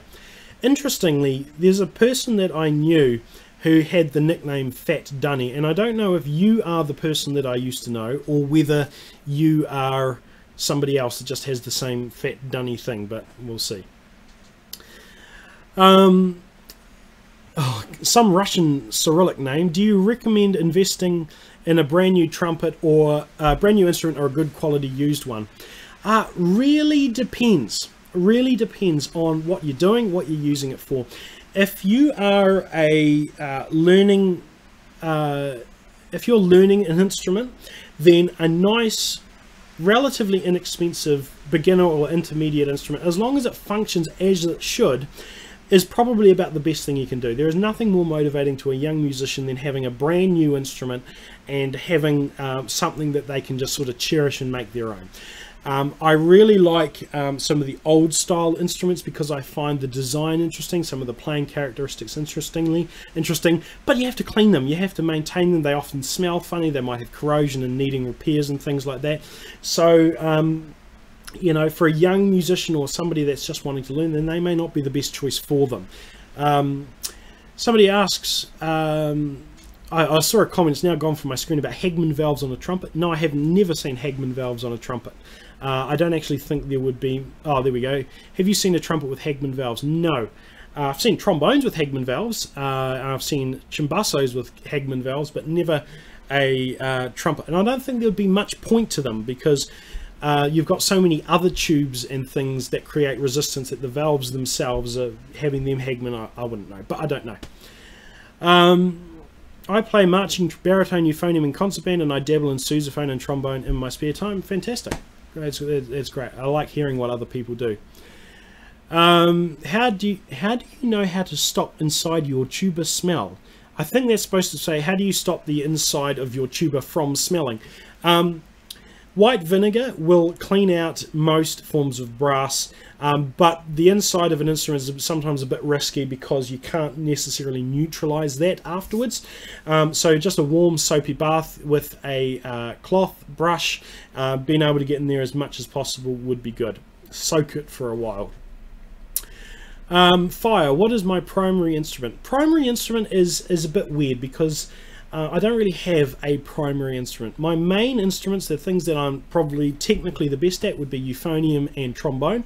But I conduct the brass band now. I play trombone in a local B-grade band. I used to play solo cornet. I played trumpet and everything like that. So I don't really have a main instrument per se.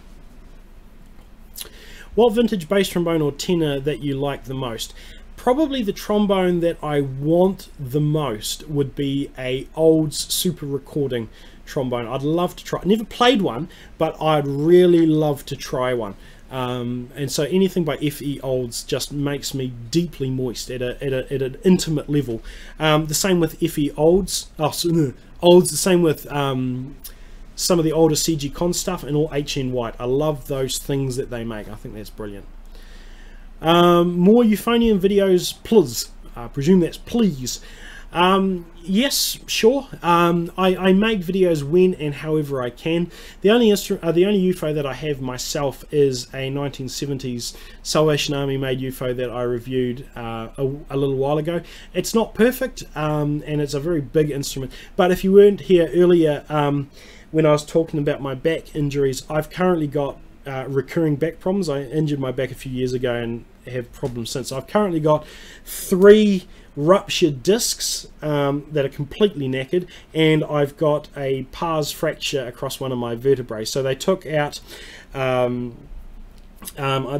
took out, I had the bottom 3 discs in my back herniate rupture a few years ago. They did a spinal decompression. They took away the what's it called, the lamina from the bottom 3 levels of my spine, and so that weakens the bone. The bone is subsequently fractured, and so I'm getting a spinal injection on Monday.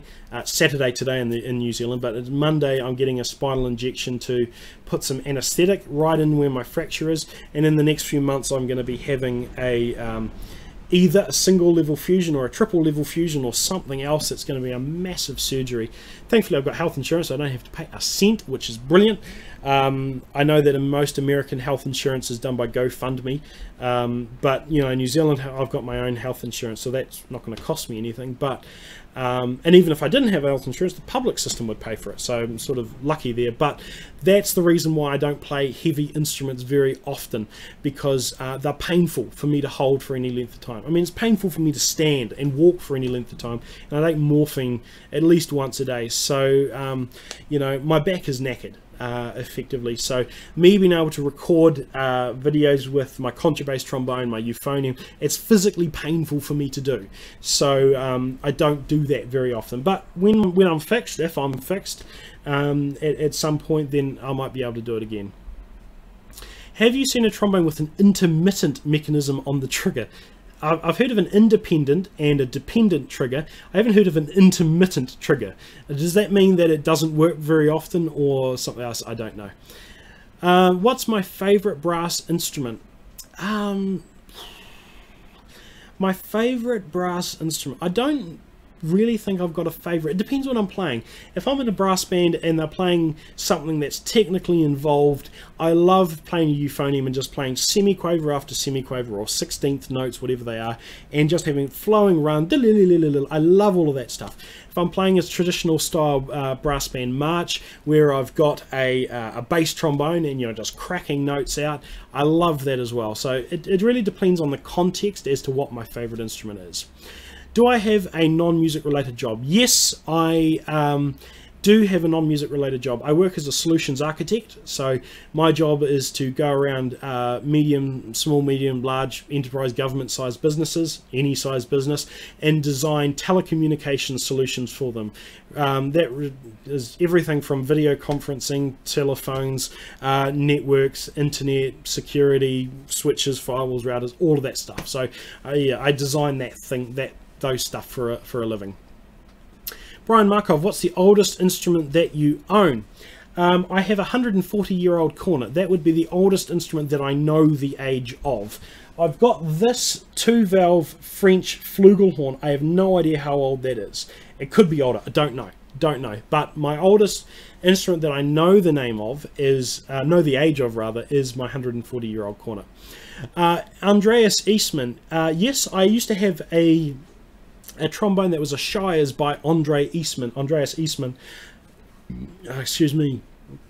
And I haven't had that for quite a while now, but that was a nice trombone. It had 3 separate lead pipes, interchangeable, yeah, it was a nice instrument. I've only ever played one Andreas Eastman instrument, so it's probably not the best sample size, but yeah. Right, TCP IP man. Yes, I'm a TCP IP man. I know the OSI stack like the back of my hand. I can configure Cisco devices and all sorts of things with my eyes shut, design networks, all the rest of that. That's what I do for a living.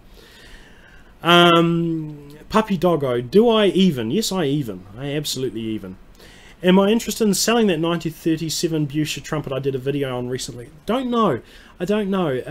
I like the trumpet. It's a very bright, brassy sounding trumpet, and I think that's fantastic. But I don't know whether I'd sell it. Certainly not in the short term, unless I'm given an offer I can't refuse. Brian Partington, after playing tenor trombone from treble clef music for 62 years, Salvation Army bands, I'm now trying to learn bass from bass clef. Any hints? No, not really. There's no easy way to learn bass clef if you've played treble clef. It's just a matter of learning and finding where your bottom C is and going from there. So the bottom C is a B flat on the bass clef, and just going from there. I was fortunate. I started learning bass clef when I was about 11 or 12, so I was still relatively young. Before then, I'd only played trombone on treble clef, so unfortunately you just need to go back to it. Somebody's asked for my email address again, so my email address is trenthamiltonnz@gmail.com, so I'll put that in the comments. Do I prefer reading bass clef or treble clef for trombone? Treble clef. I prefer treble clef because it's the one that I know the best and it's the one that I've played the longest. But I can play bass clef not equally as well, but still well enough that I can get by with pretty much any situation that I've needed to be in. There's been a lot of questions that I've seen but not actually had the opportunity to answer about whether I like French horns or like horn players or whatever. I don't have anything against them. French horns to me is sort of like a hybrid instrument. It plays with woodwind instruments more than, well, as often as it does with brass instruments, depending on what sort of group that you play them with. I don't know a huge amount of French horn players, but I don't have anything against them or the instrument. French horn's probably one of the more difficult instruments to master in the brass band world, and I've only got limited experience with them. I don't have anything against them. I may have jokingly have said a few things in my YouTube comments, but when I make fun of people or instruments or things, it's not personal. There are very few things that I hate, you know, when it comes to musicians. Do you ever get across to Europe to listen to the bands over here? Oh, ex-B-flat tuba player with the Fairy Band. That's fantastic. Wow, Chris Hardy. I didn't think somebody that would be part of a real prominent British band would ever be interested in watching my stuff. I've never been to Europe. I've never been out of the southern hemisphere. I've been to Australia and a couple of Pacific Islands and New Zealand, obviously, but I've never travelled wider abroad. I'd love to one day. I'd love to listen to a proper brass band concert. The trouble is that I don't necessarily always enjoy listening to music. I always want to be playing. I always want to play in music, so I don't actually listen to music when I'm, you know, in the car or whatever. I much prefer to listen to audiobooks, and you'll never hear me listening just to music or things like that, because I want to play it. I don't get satisfaction usually out of listening. I get satisfaction from playing. Does my wife play an instrument? She used to play baritone in a brass band. In fact, that's how I met my wife, was that she played baritone sitting in the chair in front of me at a youth band camp. So insert jokes about band camp, but she sat in front of me. At that point she had really long hair, so I used to play with the back of her hair with my trombone slide. She hated that. In fact, she didn't talk to me for a wee while, but we learned, we sort of were reintroduced to each other later, and things went from there. That was about 11 years ago now. So I met her when she was 15, I was 16. But she doesn't play anything at the moment. She had a problem with her jaw. She actually had surgery to get her jaw joint replaced, and so she's never tried playing since. Now that our daughter's been born, it's her first birthday in a month's time, so that's just flown by. Well, in some sense, sometimes it seems to have flown by, but because, you know, she is a mother, her time for us, or the time for us both to commit to music, is a bit limited. But she was never hugely passionate about it to the extent that I am.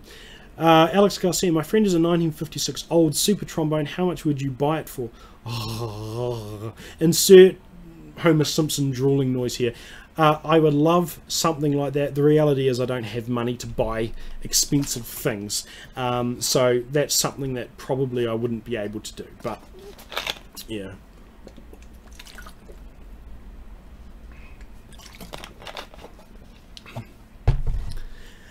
I've recently been inundated by a question. Oh yes, that's a comment from one of my videos. So my April Fool's video on woodwind instrument has been hilarious to me, because there is still there is a lot of people who listen to my April Fool's woodwind insulting video and think I was telling the truth. I get comments nearly every day, pretty much every day, telling me what an idiot I am and things like that. So that's just brilliant. But I don't hate woodwinds. I don't hate strings. I don't hate percussionists. I make fun of them from time to time, but I don't hate any musician. I hate some of the behaviours that musicians sometimes indulge in. Like, we had a talented percussionist in one of the brass bands that I used to play for. And before every practice, no one was able to have a conversation with anyone else, because this percussionist would spend the whole time before practice banging away on drums, and I couldn't stand it. I absolutely hated that behaviour. But yeah, so I can't stand that. Have I ever played in a concert band or jazz ensemble before? Yes, both. At high school I played in both a concert band and a jazz band.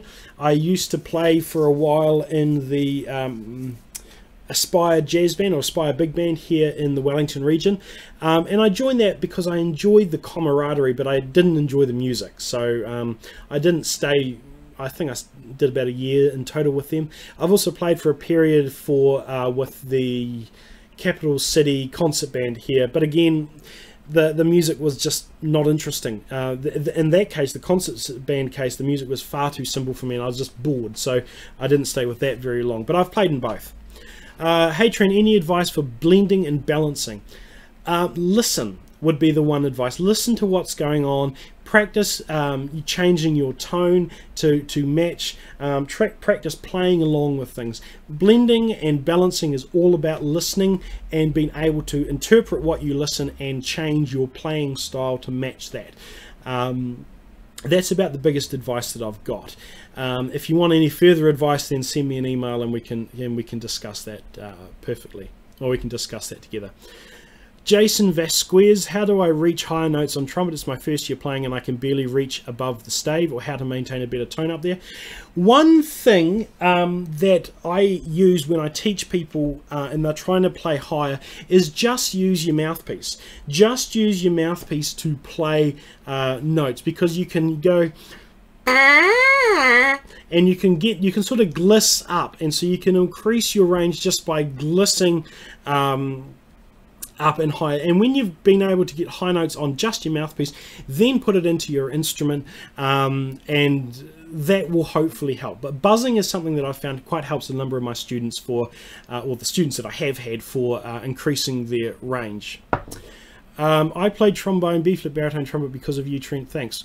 That is possibly the best compliment that I could ever get from doing this sort of thing, that people actually are inspired or motivated, even just a tiny way, by the stuff that I do is the most meaningful thing that's ever come out. It's just brilliant. If I were to send you an older double horn I use, would you commit more to horn? Yes, absolutely. You're welcome to send me any instruments you like, really. Get into contact with me firsthand, and first of all, and I might pay for shipping. The only thing though is that I live in New Zealand. Shipping is going to be expensive, so if you send me something and you want it back afterwards, then you need to get in contact with me beforehand, because whilst I might be happy to pay for shipping to me, if it's a bigger instrument or the shipping's really expensive, I might not be prepared or able to send it back to you. So that's just something to take note of. Do I use MuseScore? No. What's the highest ear piercing instrument?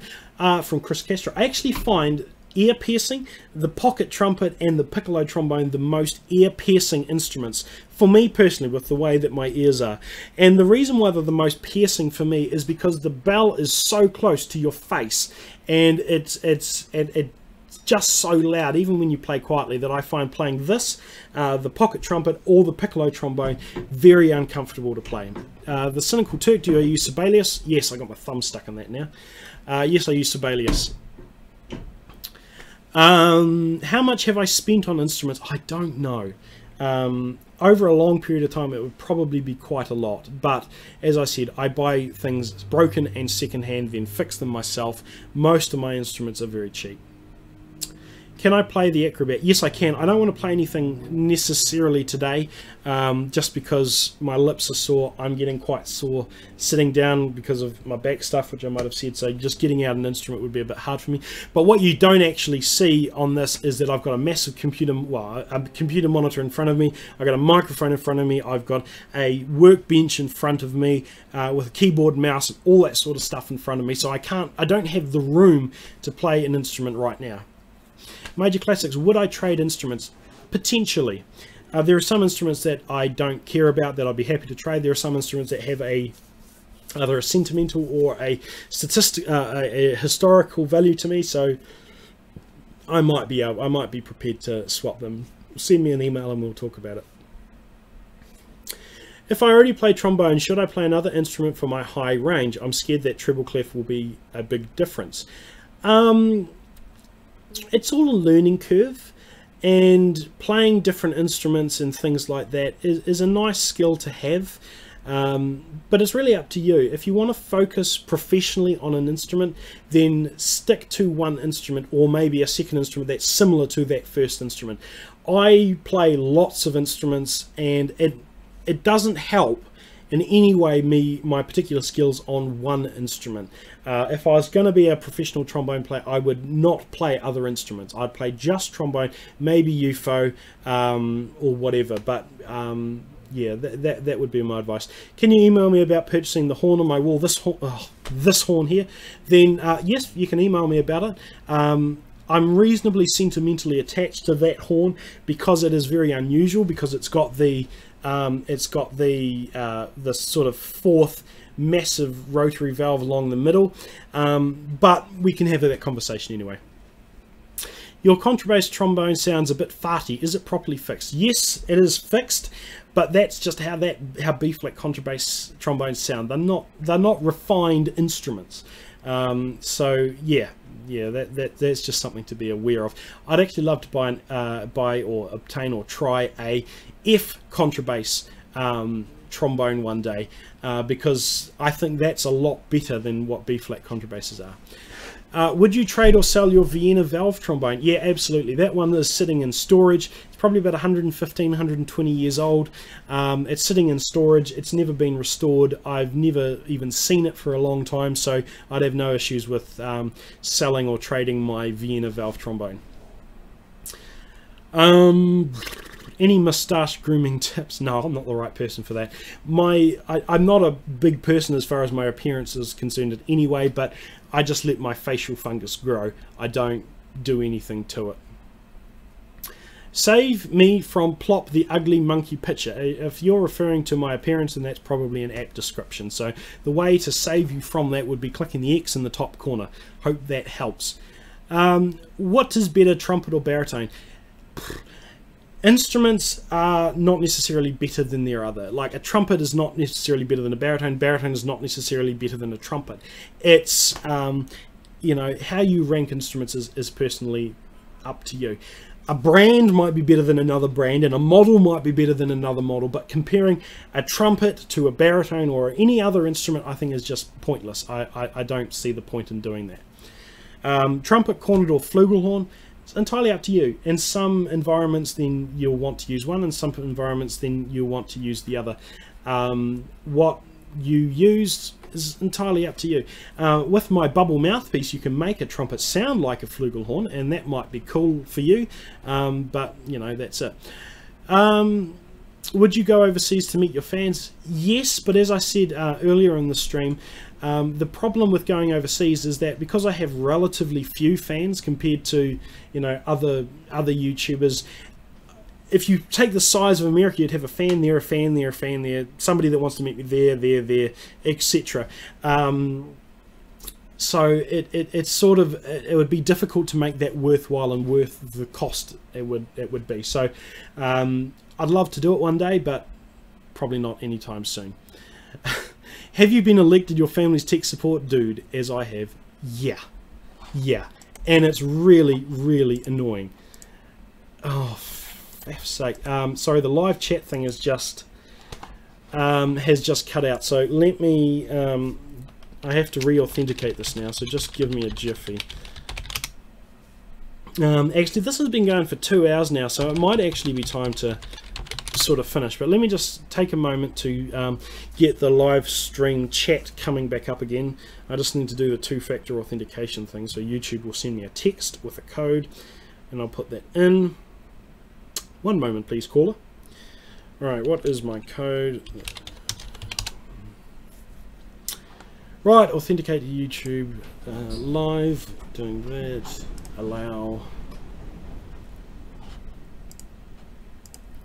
Right, hopefully there is the live stream back again.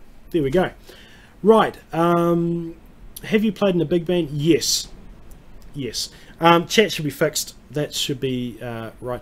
The giveaway's already been done, but you should be able to scroll back and get the results from that giveaway if you want. Have I ever played a Regent trumpet? Yes, I have. I presume you mean Regent, the model. I think Boosey and Hawkes Regent is the model of the Boosey and Hawkes, which is the brand. Yes, I have played them. They're a good, solid, sort of intermediate student grade instrument, like all the Regent stuff. Would you play a keyed bugle? I'd love to. I'd love to try. I've never played one before though.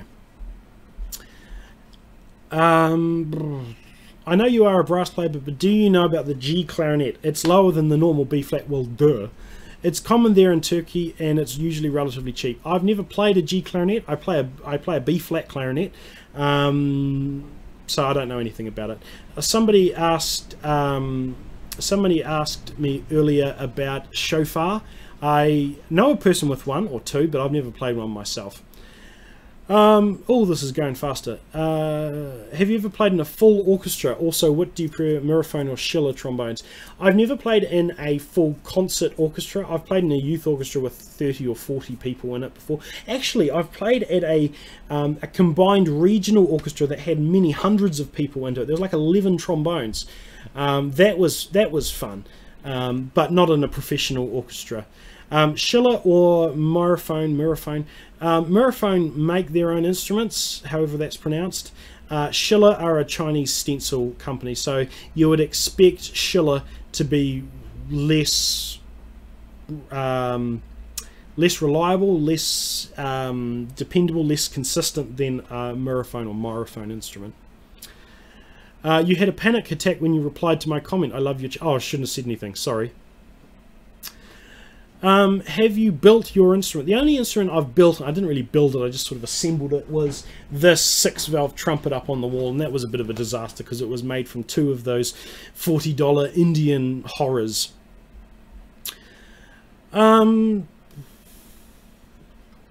Deathhawk770, yes, you did make an inappropriate comment, but I don't care. It's all good. It's not the end of the world.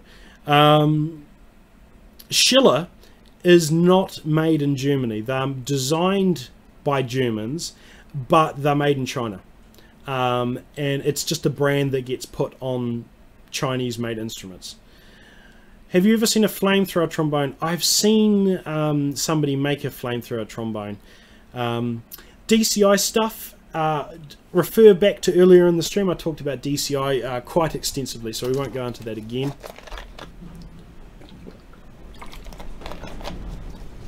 Somebody asked me about marching bands. There is absolutely nothing in New Zealand that is anything like, that I know of, the American DCI march band stuff. The closest we come is community bands or professional brass bands who will march down a street in a military parade or a Christmas parade or something like that, but we do not have anything that goes, that comes anything close to DCI. It just doesn't exist. What is my oldest instrument? I've already answered that. Do I like cake? Yeah, absolutely. Preferably vegan, gender fluid, microtonal cake, but I do like cake. Have I ever played a superbone? No, I haven't. How do you feel about trombone suicides? That thing where they have the trombone and they go sliding and things like that. I think it's stupid, risky, and dumb. If it goes wrong, it's just silly. It's just silly.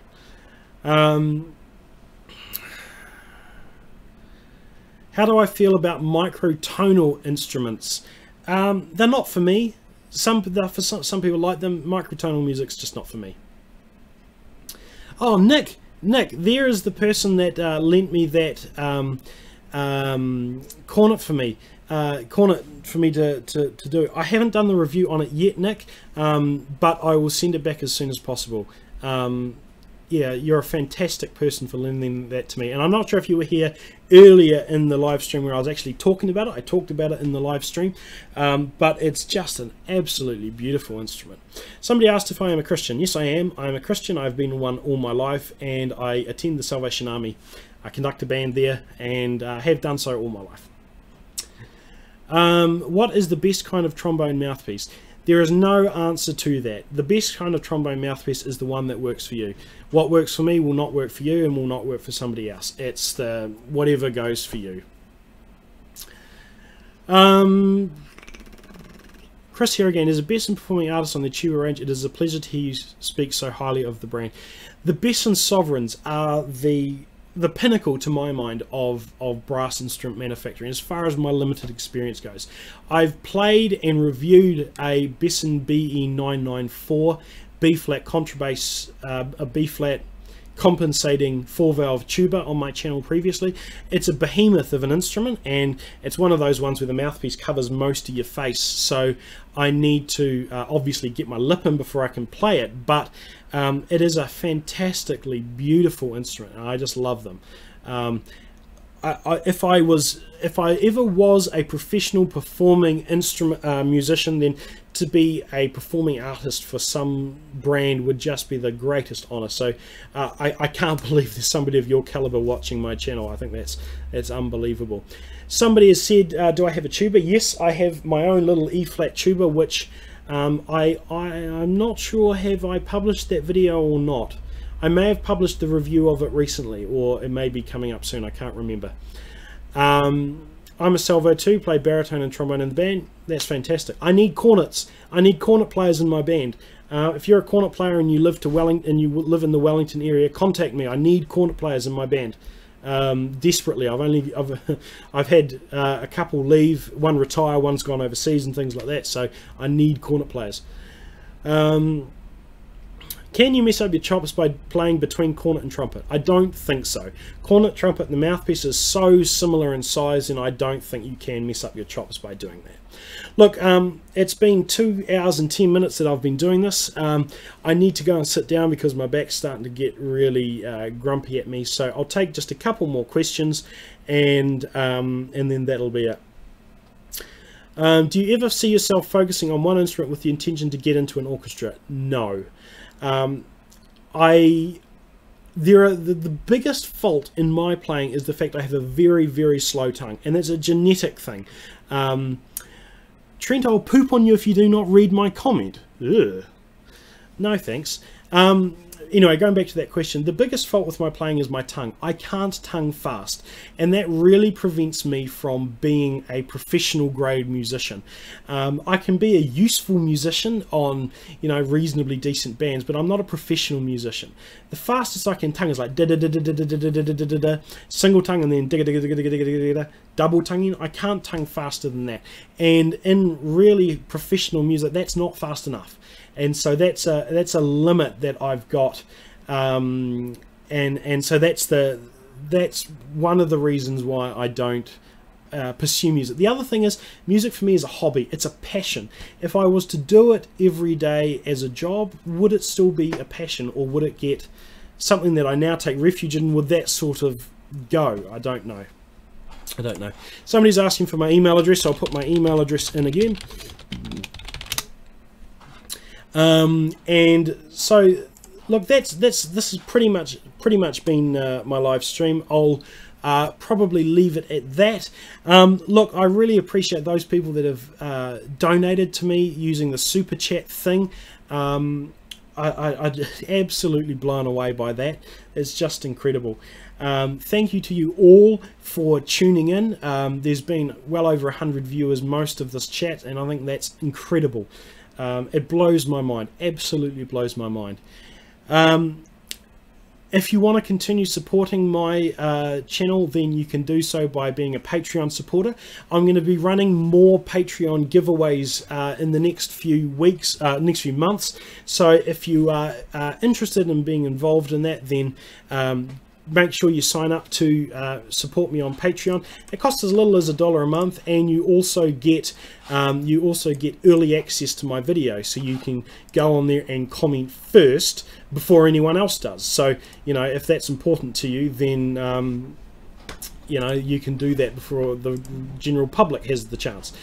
Or you can buy a t-shirt of mine. So I will send you, I'll copy and paste the link for the shirts, and I'll copy and paste the link for Patreon, and anyone that supports me through any of those ways it's unbelievable, and it all helps to keep this channel going and helps me to bring new instruments to review and things like that. So thank you all so very much. There's a Facebook page that you can follow me on, there's Twitter that you can follow me on, there's all that sort of stuff. If you want to ask me a question, if there's anything else that you want from me, then you can send me an email, or you can contact me on Facebook, or send me a message on YouTube, anything like that. But thank you all very much for joining me today. It's been brilliant to have you here. Thank you all so much. Hannah, Hannah's my wife's cousin. I hope you have a good day. Say hello to your mum and dad and Nicholas for me. But everyone else, toodaloo.